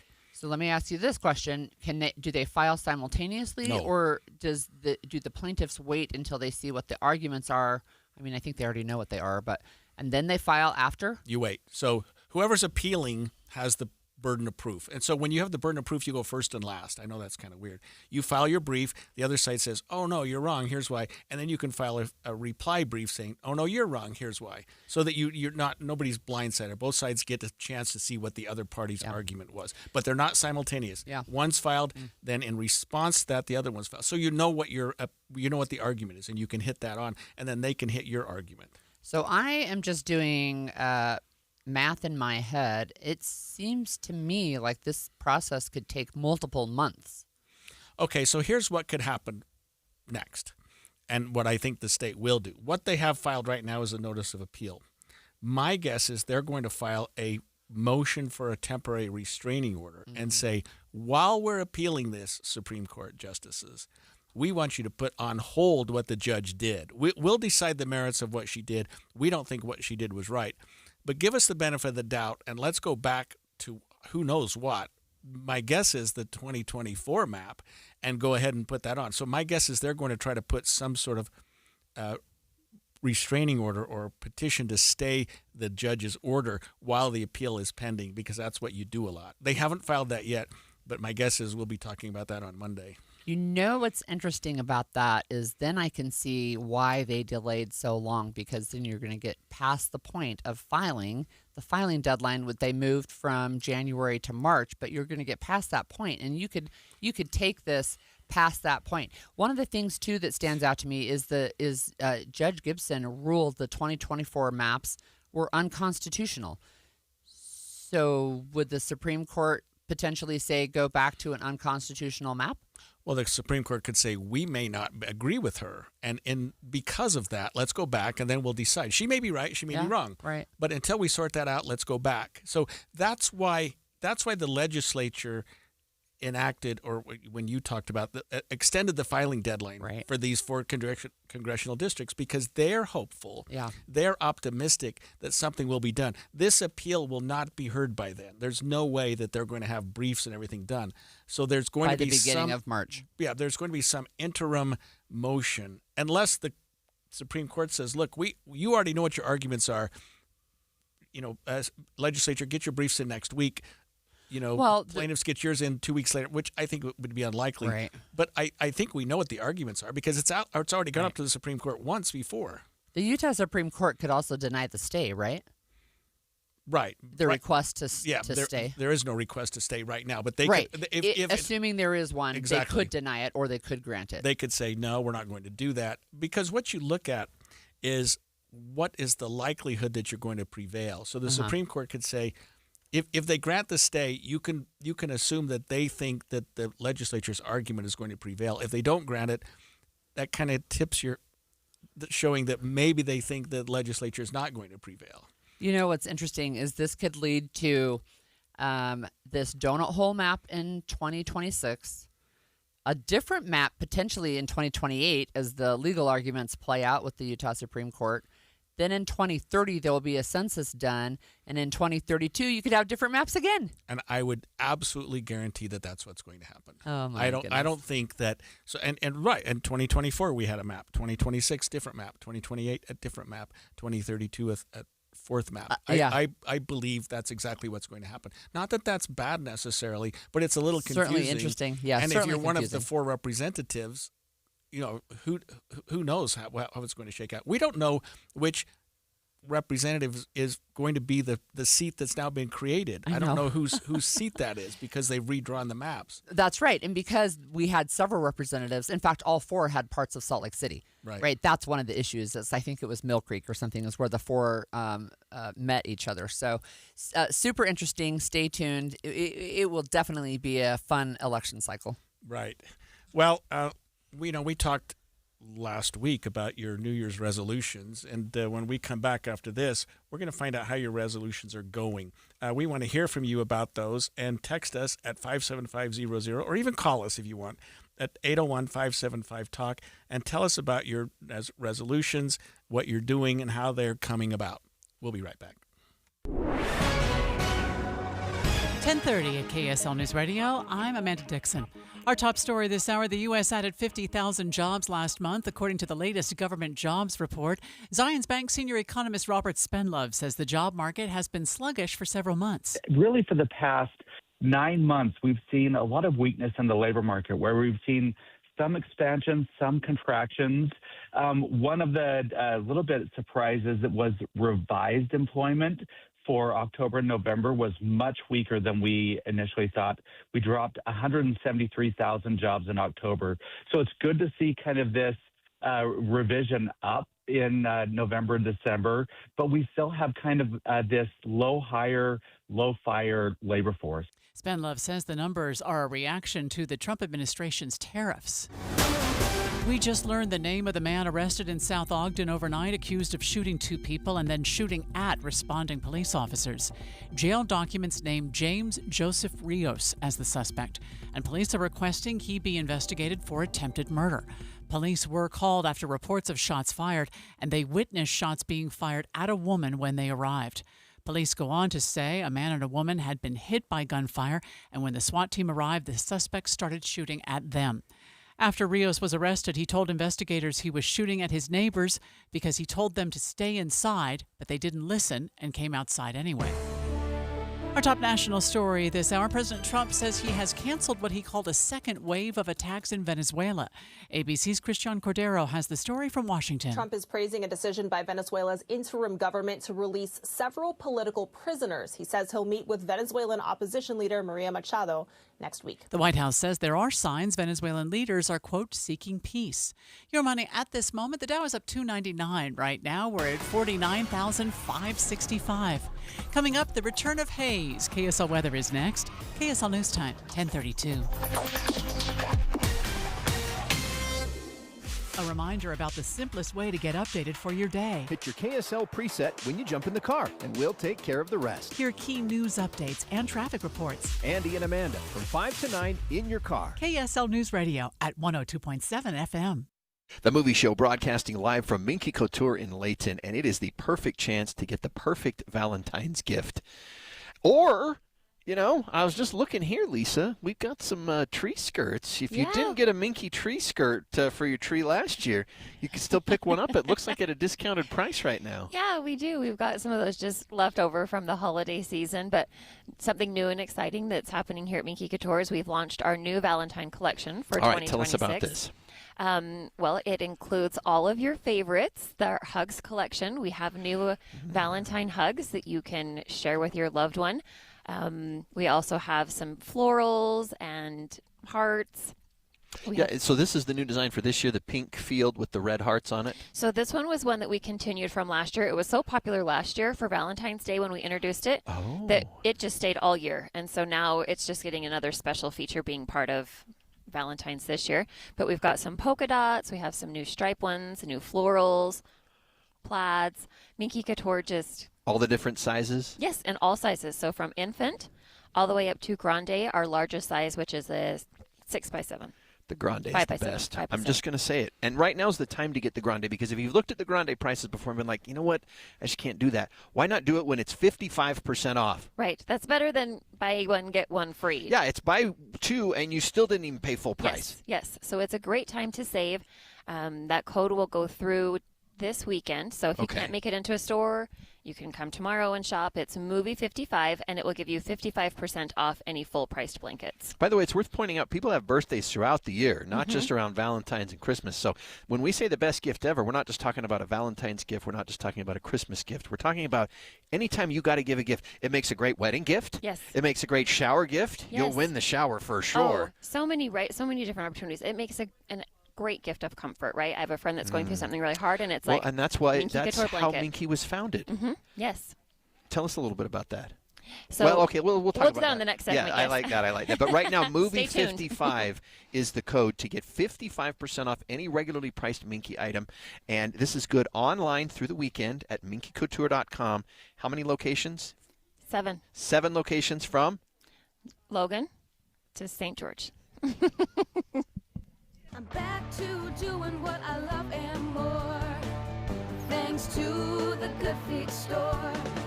Do you spend half your day walking or standing while working? If you have foot, knee, or back problems, the Good Feet store wants to help you like we help Tony. Pain that I experience the most is foot pain from being on my feet all day. You're having to kind of talk to yourself through the whole shift, like, I got this, I can do this. Before, I felt defeated, and now it's like, all right, let's go. I'm ready. A whole new life, like sunshine coming on. And how about working more comfortably, like Dennis? Working at an amusement park, it's always on your feet. I just couldn't take it, but I didn't have a choice. I just couldn't believe that putting these arch supports in made that much of a difference that quickly. I could do my job and I could take care of my family. I know what my tomorrow's gonna be. It's gonna be positive. You deserve a better life too. Stop in the Good Feet store today. We have locations in Farmington, Riverton, and Sandy. Thanks to the Good Feet store. Traffic and weather together brought to you by UCCU. Supercharge your savings at uccu.com. And back to you, Jason. The front loader has done its job and pushed the barrier back into place where it was out of whack there on I-80 at about 2800 East. And both of the accidents, the one eastbound and the one westbound, now have been cleared. There's no more delay left over in that area. Also, the accident that was northbound on Mountain View Corridor has been cleared at 3500 South, so you don't have to worry about that anymore. In fact, you really don't have to worry about any accidents or delays now at all. Everything is moving smoothly.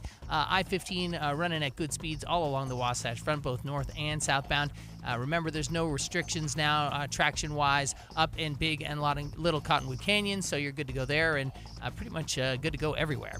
Your ultimate destination for the hottest new cars and trucks, off-road vehicles, exotics, and more is at the Utah Auto Expo, the 16th through the 19th at Mountain America Expo Center. Tickets at utahautoshow.com. I'm Jason Jones in the KSL Traffic Center. A high of only 35 degrees today, but lots of sunshine. There is a high-pressure system moving in, meaning we're going to be in an inversion for at least the next week, and the haze will start building this weekend. Right now, it's 28 degrees. I'm Amanda Dixon from the KSL Common Spirit Health Studios. Listen online at kslnewsradio.com. We're Utah's news, traffic, and weather station. The all-new Inside Sources. Your inside access to the people and policies shaping Utah's future. Here are Greg Skordas and Holly Richardson on KSL News Radio. I ain't no quitter. You know why that's important today, Holly? You told me when we got here today that today is something special. It is. It's Quitters Day. It's the day when people typically abandon their New Year's resolutions. New Year's resolutions by the second Friday in January, which happens to be the 9th this year. Well, we want to hear from you. Text us at 57500 or call us at 801-575-TALK and tell us about your whether you quitted, whether you stayed with it, and what you're staying with. You know, I'll just start here the conversation.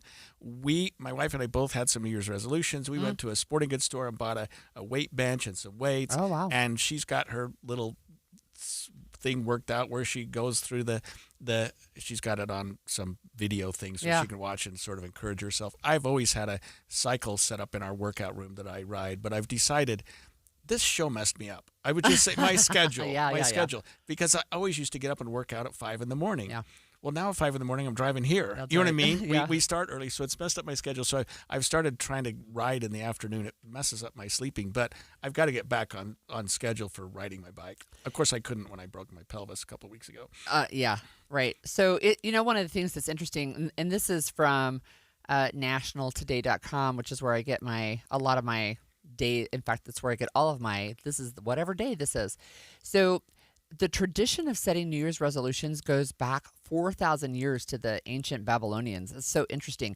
But their new year was not January, it was March. And so spring is actually a pretty good time to set New Year's resolutions. So is fall, and actually pretty much any day. You can pick. It can be the first of the month. It can be the first of the week, right? It can be anything like that. But one of the things that's funny about this, I think, is that in 2019, it was Strava, which is a social network for athletes. They were looking at like the apps that people have on their phone, and that what they were realizing is that by the second Friday in January, like 80% of people had stopped recording whatever it was that they were trying to reach for their physical goals for the year. That sounds right. I have Strava. I Strava all my rides. It's trying to tell you how far you went, that's how right. fast you went. That's right. And then it tells you Scortis, you're getting old. That's how you're slowing they down. did it. I keep it up anyway. Still look at that. So there's some other studies that say, you can go a little longer, and only 2/3 have quit by the end of January. But whatever the case, today is actually known as Quitter's Day. I was thinking that I didn't set any New Year's resolutions, but actually my husband and I have had a conversation that we actually probably need to get a little bit serious about retirement plans.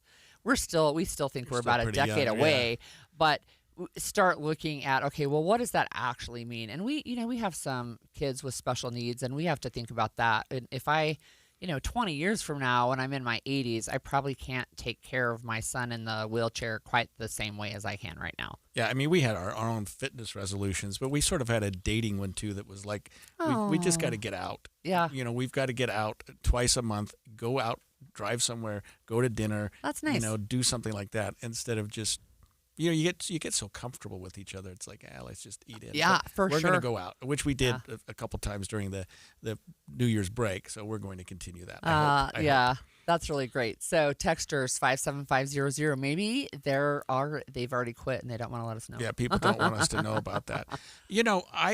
I like the idea when you mentioned that it used to be in the spring, because we think about spring cleaning. We think about all the things you do in the spring. I mean, I do. Yeah. As soon as the ski season ends, I have a list of all the things I want to do. Yeah. That would be a good time to do a resolution. On the other hand, the new year just seems like the logical, because everything turns over. Kind of. The calendar turns over, but I think I don't know. I mean, at least in cold climates, it feels like winter's time where you kind of hibernate as a human, a mammal, right? It's like we don't want to do as many things. I know that I feel more energy in the spring and in the fall when we're done with the heat of the summer. But this whole spring cleaning thing, if you remember, if people were back in the day and they would take rugs outside and just beat them, well, that's because all winter they'd been inside with soot from the fireplaces and stuff. And so you open up all the windows and it smells better and you clean everything. And yeah. I'll tell you one thing that has helped me, and it's completely outdated, but when I started practicing law, I started buying a desk calendar every year. Just a little, 8.5 by 11 calendar, and I could write down everything, and I would follow it religiously. And I have my 44th desk calendar. I bought it. Wow. Even though most people are like, well, just put it on your phone. Yeah. Put it on your... But I have this paper calendar. I refer to it a couple times a week, and I look at it and I say, okay, here's your goals. Here's where you wanted to be. Here's what you were thinking about doing. And I do it every year. I record them, and I do it through the whole year, so that even if I've quit my resolution in July, it reminds me, hey, here's what you were supposed to be doing by now. Oh, that's great. It helps me. Yeah, I use an online calendar. I use Google to make sure all my appointments and stuff. But we have a 4-month calendar that hangs on our wall, and it's a whiteboard so that we can erase every 4 months. But that lets me see like family birthdays coming up, anniversaries. When Right. do I have to get the card in the mail? Those types of things. And when I was in school just a few years ago, I would take a great big piece of paper and I would do the 16 weeks of the semester and put all of the assignments up there so that I didn't have the digital calendar surprise me and say, by the way, you have a 15-page paper due tomorrow. Right, yeah. Right. So I could see with my eyes hanging on the wall, I've got 1 week where I have 5 assignments due. I can't procrastinate working on those. Right.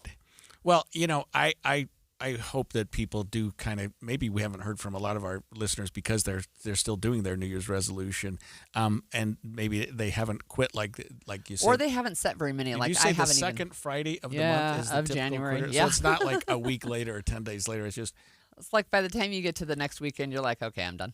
right. Well, I don't know. I guess I can understand that as I well, haven't too. even sat down to think about what my word of the year is going to be.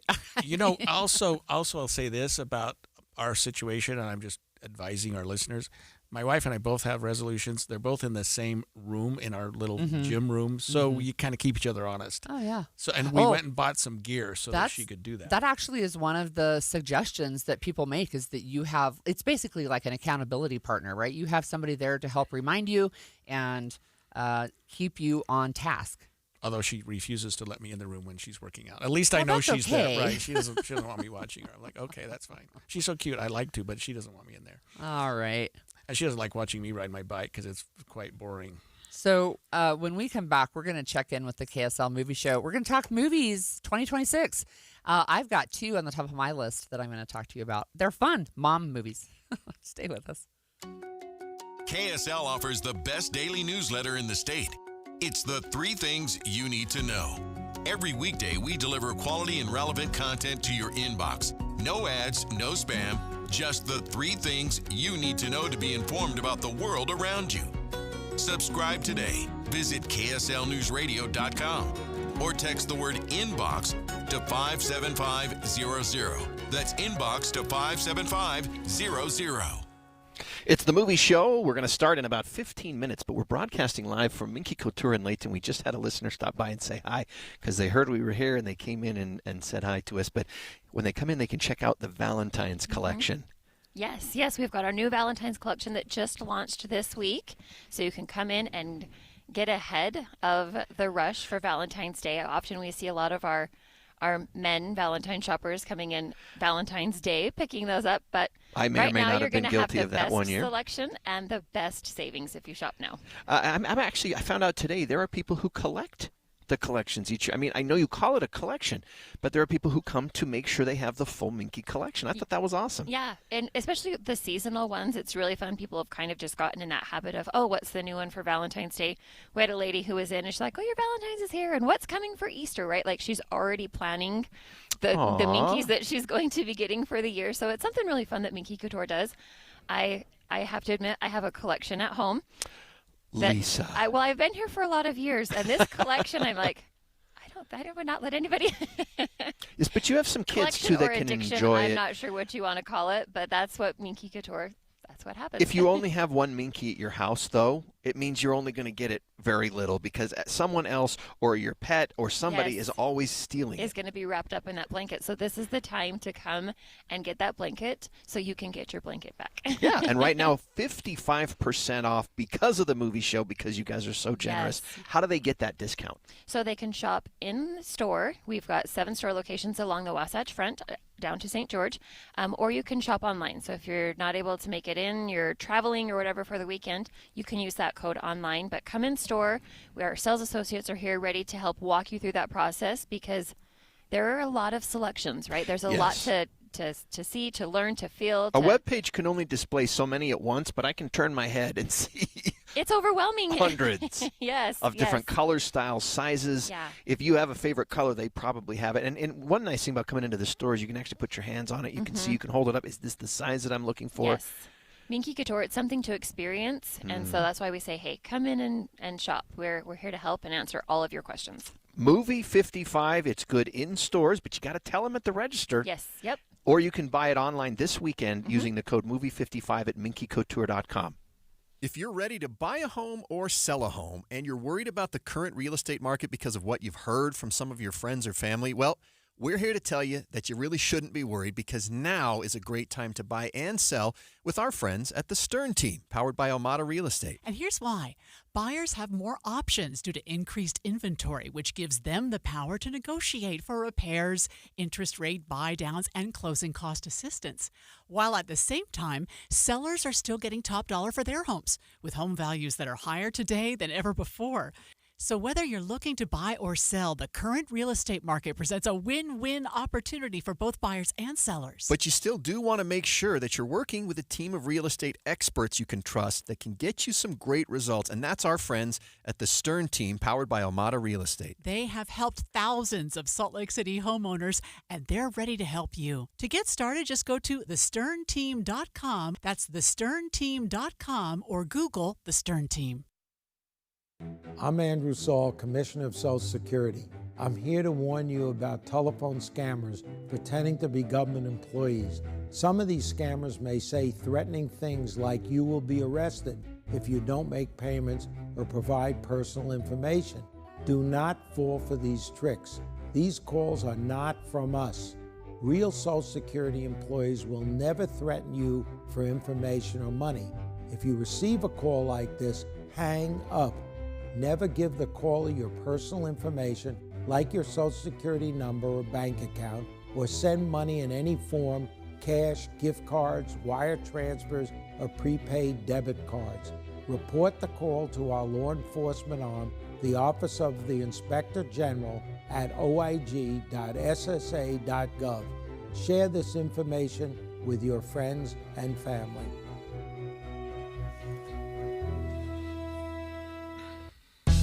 Inside Sources. Well, it's been an eventful week here. I've forgotten how long ago certain things occurred because it seems like it's been a while. It's also kind of the time to wrap up the week. And before we get to the movie show, we wanted to actually follow up with something we just talked about a minute ago, which was New Year's resolutions that are not followed through. And some of our listeners actually did finally chime in and say... We have one texter, one listener that says, I've committed to not get caught up in the Costco got to have. Has that ever happened to you? You don't shop at Costco, though, do you? Well, I just got my first Costco card this year. Because I shop at Costco, and you go in there, and you're just like, oh, yeah, I need to have a gallon of mayonnaise. Yeah, that's what I need. Right. I like it. There's great things, and I shop at Costco regularly, but you're right. Sometimes you go in there and you're like, oh, I got to have that. Right. Okay, so great resolution. Look, I want to do some fun facts before we go to the movie show. Is that okay? Yeah, the first one was that today is Quitter's Day. Quitter's Day, so that was a good way to start. That was a fun fact. On this day in history, so this is January 9th, I have to tell you this one because I think it's so funny. In 1811, the first women's golf tournament was held at Musselburgh Links Golf Club in Scotland. But here's what the prize winners got. The first place winner got a fishing basket, and the second and third place winners got handkerchiefs. So thank you very much. The women's first golf tournament. 1811. Well, that's over 200 years. That's pretty cool. Yeah, it's fun. Richard Nixon was born on this day in 1913. But here's one that has changed the world. On this day in 2007, so 19 years ago, Steve Jobs unveiled the first iPhone. And I have to tell you, my brother was an early adopter. He got one just as soon as he could possibly buy it. And he posted to our family, at least shared with our family, that he had loved it so much he wanted to kiss it. So the iPhone, this is a dumb question. I thought it was just some iteration of something else, but no, it was a whole new concept. It was, and what's interesting because was it like the first smartphone? I don't think it was the first smartphone, but it was revolutionary in the way that it approached things. And as I understand it, it wasn't trying to make a phone without a cord. It was going the other direction. It's like, what kind of computer stuff how can we make this so different? And you remember when at some of those early iPhone ads, it was like they were having these people like, it's okay to be cool. It's okay to be a nerd, right? And adopt these phones, right? And now they're kind of ubiquitous. They're kind of everywhere. Yeah, and I think that there have been so many iterations now. I think we're up to the iPhone, 11 or 15 or something like that. I think it might be 17 even. It took me a long time to get an iPhone, and it was only because my children are like, Dad, we can't FaceTime you. You got to get. I always had an Android, which I loved, and they said, no, you got to join the team here and get an iPhone so we can communicate in the same language. Well, I wonder if we were in a desolated area of Greenland if iPhones would even work. I don't know. We're going to ask the movie show guys. Hey, thanks for joining us this week, you guys. You're welcome. So, Good morning. don't Good you love morning. it when like Hollywood and real life somehow accidentally line up? Oh, yeah. Yeah. And that's our big movie of the week. It doesn't have to do with what you might think it has to do with. It's called Greenland 2 Migration. It's a real movie. But it has nothing to do with Greenland being in the news all this week. It's not this- Greenland immigration. No, It's no. migration. Well, it is, but Okay. it's you gotta watch it. So I don't know if you guys remember, there was a disaster movie at the end of 2020 called Greenland, in which Gerard Butler and Morena Baccarin find out a comet's about to hit the Earth, and it was like, what do you do if there's a destructive event imminent and you know it's coming? How are people going to act, and what are they going to do to survive? And so then it was this. It came out at the end of the pandemic. It was kind of this weird feeling Yeah. to watch. I didn't watch it in 2020 because I just didn't need that energy that year in my life. I understand. And, so I watched it for the first time this week, and I was like, wow, that And- must have been intense in 2020. And I remember watching it go, this isn't too bad. I mean, people give Armageddon a lot of grief, but it sure made a lot of money when it was Yeah, in it theaters sure in did. '98. But Yeah. this is 5 years later. So they assume that that comet hit in 2020. They called it Clark. They gave it a name. And they were fortunately able to make it to the safety bunker in Greenland. So now it's 5 years later. The comet's crashed. They survived. They've been living in the bunker for 5 years. Only the Earth isn't quite done with the changes from a massive comet hitting it. Or asteroid, or I guess whatever it is. There's like a whole asteroid belt around the Earth now. Oh, wow. And And there's lots of smaller comets that come in. that keep coming down, so you're never fully out of the danger. But at any rate, the earthquakes and everything means they got to evacuate the bunker, and so their hope is they've heard through rumors, because a comet hit and destroyed half the Earth, that the actual strike point in France might, just like the dinosaur, the comet that destroyed the dinosaurs, might have a spark of new life. And there's toxic air around the rest of the globe and everything, but this might just be like a second Garden of Eden, perhaps. It's like Land Before Time with humans. Yeah. So that's their goal, is to find their way. They got to get off of Greenland, and they got to get to France to see. And of course, they got to wade through all kinds of challenges. I should indicate that we are currently being joined by KSL Movie Show hosts Andy Farnsworth and Rachel Wagner. We need to introduce you kids and say that you're part of the KSL Movie Show that we're coming to after the break. But let's talk about this. And first of all, I didn't see Greenland 1. I'm pretty sure I did, but I can't remember. Well, I mean, I spoiled it for you. A comet hits the Earth, but it was a decent disaster movie. It makes you think, like, okay. And maybe that's why it felt so weird at the end of the pandemic. Maybe this is why it did well, is we had kind of seen how people reacted to something that affected the whole globe at the same time, because there hadn't really been a lot of those things in our generation's time. And so we'd been through a pandemic, and then it was like, okay, what if a meteor was going to hit? Like, then what would we do? And the heart-wrenching decisions of some people were approved to go to the bunker, and some weren't, and sometimes they were in the same family that were approved and that were not. And could you leave your family? What do you do, and what's left, and what happens if you're the only ones left? What do you do next? And so there was some interesting things to consider. This isn't that. This is kind of like the mirror image of that movie, because they start at the catastrophic point and work their way back towards, kind of where they hopefully had started at the beginning of the first movie. But I do appreciate that both films don't sort of give up on humanity. No. These kind of dystopians can be a little bit too much for me. But there's always good people in both films. Rachel, was this a movie that needed to be made? I mean, was Greenland 1 so great that it needed a sequel? Follow-up? No, but it's not awful. Okay. Like, it doesn't, It's not awful. Rachel Wagner, KSL Movie Show. It's not awful. That's a new rating we're going to use. All right. Do you have a question for us? We do. It's the beginning of last week we talked about what was your favorite movie of last year. This time we're saying, what movie are you most excited for in 2026? I have a couple mom type ones. Okay. We don't have another Freakier Friday. I'm sorry. I know. So the Toy Story 5, that's Okay. one of them, right? Where the digital device comes in and pushes out the toys. I don't know. That's just the trailer. No, I am looking forward to how they do that story, because that is seems like nail on the head. And then the other one is a live action one. What can I say except you're welcome? I'm really excited to see the live action Moana, and Dwayne Johnson, The Rock, is going to be, he's reprising his role as Maui. So I'm super excited, and the voice for Moana in the animated one will be the live action one. Yes, and are you excited to see Dwayne Johnson actually sing and dance at the same time? Absolutely. How about Greg? Okay, so are you going to go to a movie this year, Greg? No, I'm not, and I'll tell you why. I prepare for this. I want you to know every week, you guys, this segment, and so I looked at the movies coming out in 2026. Nothing was appealing to me at all. I mean, they're like Spider-Man, The Devil Wears Prada, Moana, Toy Story number 1873. Like, no, I'm not going to watch a movie this year. I'll wait until you and Rachel tell me there was a good one. And Greenland 2 isn't. I don't know. Maybe I could see that one, but I don't know. I'm going to have to rely on you guys for this one. My stern endorsement didn't convince you? No. You'd watch the Odyssey, though, wouldn't you? The Christopher Nolan big, huge, epic take on the Odyssey. You know, Homer's Iliad and the Odyssey. Oh, yeah, the Greek.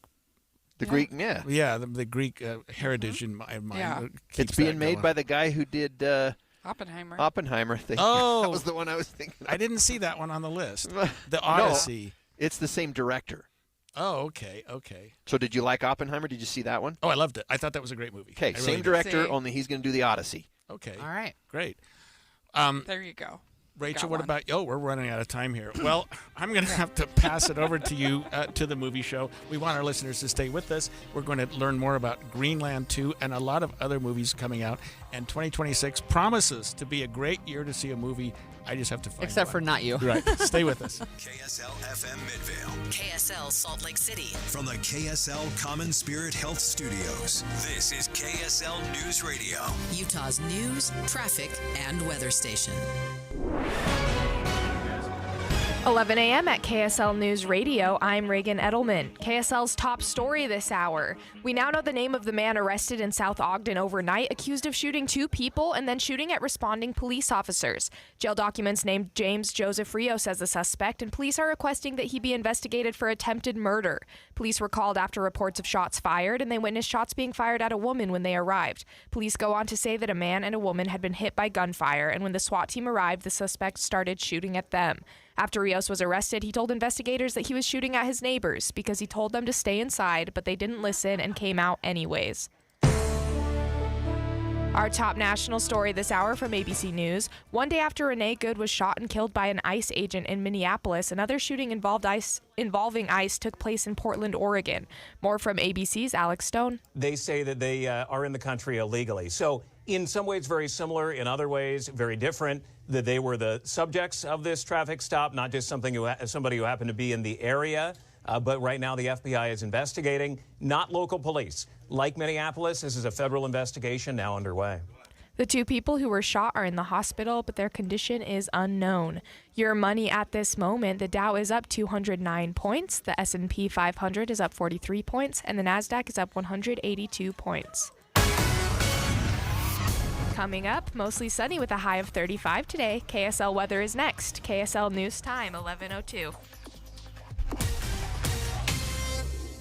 The sources where we get our news matters. When you listen to Utah's Morning News, we want you to feel the stories are important to you and trustworthy. This is Amanda Dixon. And I'm Andy Farnsworth. Join us weekday mornings on KSL News Radio. You still thinking job change in the new year? Yeah, I need something that's in high demand and more stable in this economy. IT? Yeah, cybersecurity, maybe even AI. That's what I did. Really? How? Went to My Computer Career. You don't need any prior experience, and you could start your new career in a matter of months. A lot of IT pros go to school there, too, to level up. Sweet. Are classes online or on campus? Both. Wow, I'll check it out. Thanks. Make this your year. Take the free career evaluation now at mycomputercareer.edu, an Elite CompTIA certification partner. Financial aid is available to those who qualify, including VA benefits.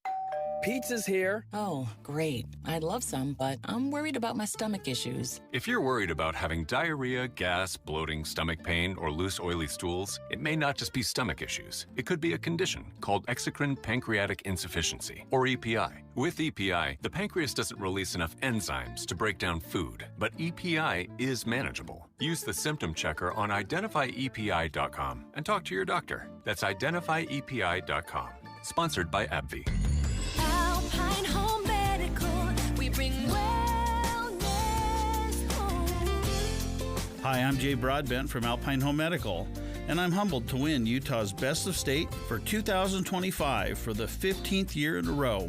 After 28 years, we're all about you. Over 1,700 5-star Google reviews and a 4.8 customer satisfaction score to prove it. We'll keep working hard for you. I've spent this year advocating with lawmakers for better Medicare reimbursement, ensuring you always have the best access to medical supplies you need. From Idaho Falls to St. George, our 11 stores are your home for comfort. When you hear Alpine Home Medical, think of that best of state experience every single time. Visit us online at alpinehomemedical.com. That's alpinehomemedical.com. Alpine Home Medical, we bring wellness home. You gave years, maybe decades to your job. You showed up, worked hard, and planned for retirement. But now, the company's changed. Or maybe you've taken a buyout or been forced into early retirement. So, what happens next? I'm Jeff Jr., founder of Trajan Wealth. And if you've built up a 401k or thrift savings plan, now is the time to ask, is that money really working for you? Many workplace retirement plans offer limited options and even less guidance. At Trajan Wealth, we help people just like you roll over their accounts into IRAs with more flexibility and personalized investment strategies built around your goals. For households with $500,000 or more, let us build you a personalized plan. We operate on veteran values, service, trust, and doing what's right. Your next chapter starts now. Call Trajan today, 801-207-9900. That's 801-207-9900. Advisory services offered through Trajan Wealth, LLC, an SEC-registered investment advisor. See website for details. Traffic and weather together every 10 minutes on the 9s, brought to you by UCCU. Transfer savings, earn more. UCCU, love where you bank. Here's Ricky Meese. We are looking at a quiet drive, freeway traffic rolling along, no accidents or delays. Had a report of a possible accident, and this is Foothill Drive, about 2300 south. I'm not seeing any issues, and traffic seems to be getting through the area, but keep an eye out in case you'll see officers at the scene. No matter the weather, your feet can feel fantastic. Find the Good Feet location nearest you at goodfeet.com. Ricky Meese in the KSL Traffic Center. KSL weather. Yesterday's storm is out of here. Mostly sunny with a high of 34, and it's looking like the weekend will be mostly sunny with some clouds, a high of 38 tomorrow and 40 on Sunday. Right now, it's sunny and 30 degrees in Salt Lake City. I'm Reagan Edelman from the KSL Common Spirit Health Studios. Listen online at kslnewsradio.com, or Utah's news, traffic, and weather station.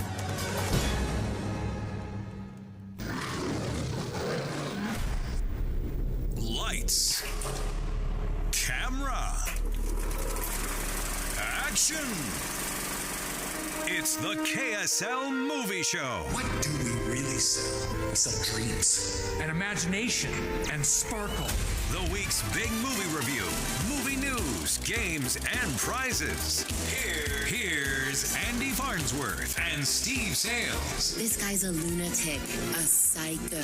He will eat you for breakfast. He won't even notice it, probably. On KSL News Radio, 102.7 FM and 1160 AM. Another Friday, another movie show. Andy Farnsworth and Rachel Wagner broadcasting from Minky Couture in Layton. And there was some movies. I think I saw them all. Ah, very good. I don't know how I found time this week, but I must have somehow, because I'm looking down the list. I was like, wait, I did see that. I saw that one. I saw that one. So we'll get to talk, both of us, about all these movies. Our big movie of the week, based maybe as much on the number of theaters it's opening in as anything else. As usual, the early parts of January is not when Hollywood is saving their best material, right? Because they're still trying to get you to go to all the big movies they released around Christmas. And just taking a look at what the box office is going to do, if the movie that wins this week is the one that gets the high, well, we'll get to that. Let's talk about the movie that is our big movie of the week, sponsored by Paris RV. That's Greenland.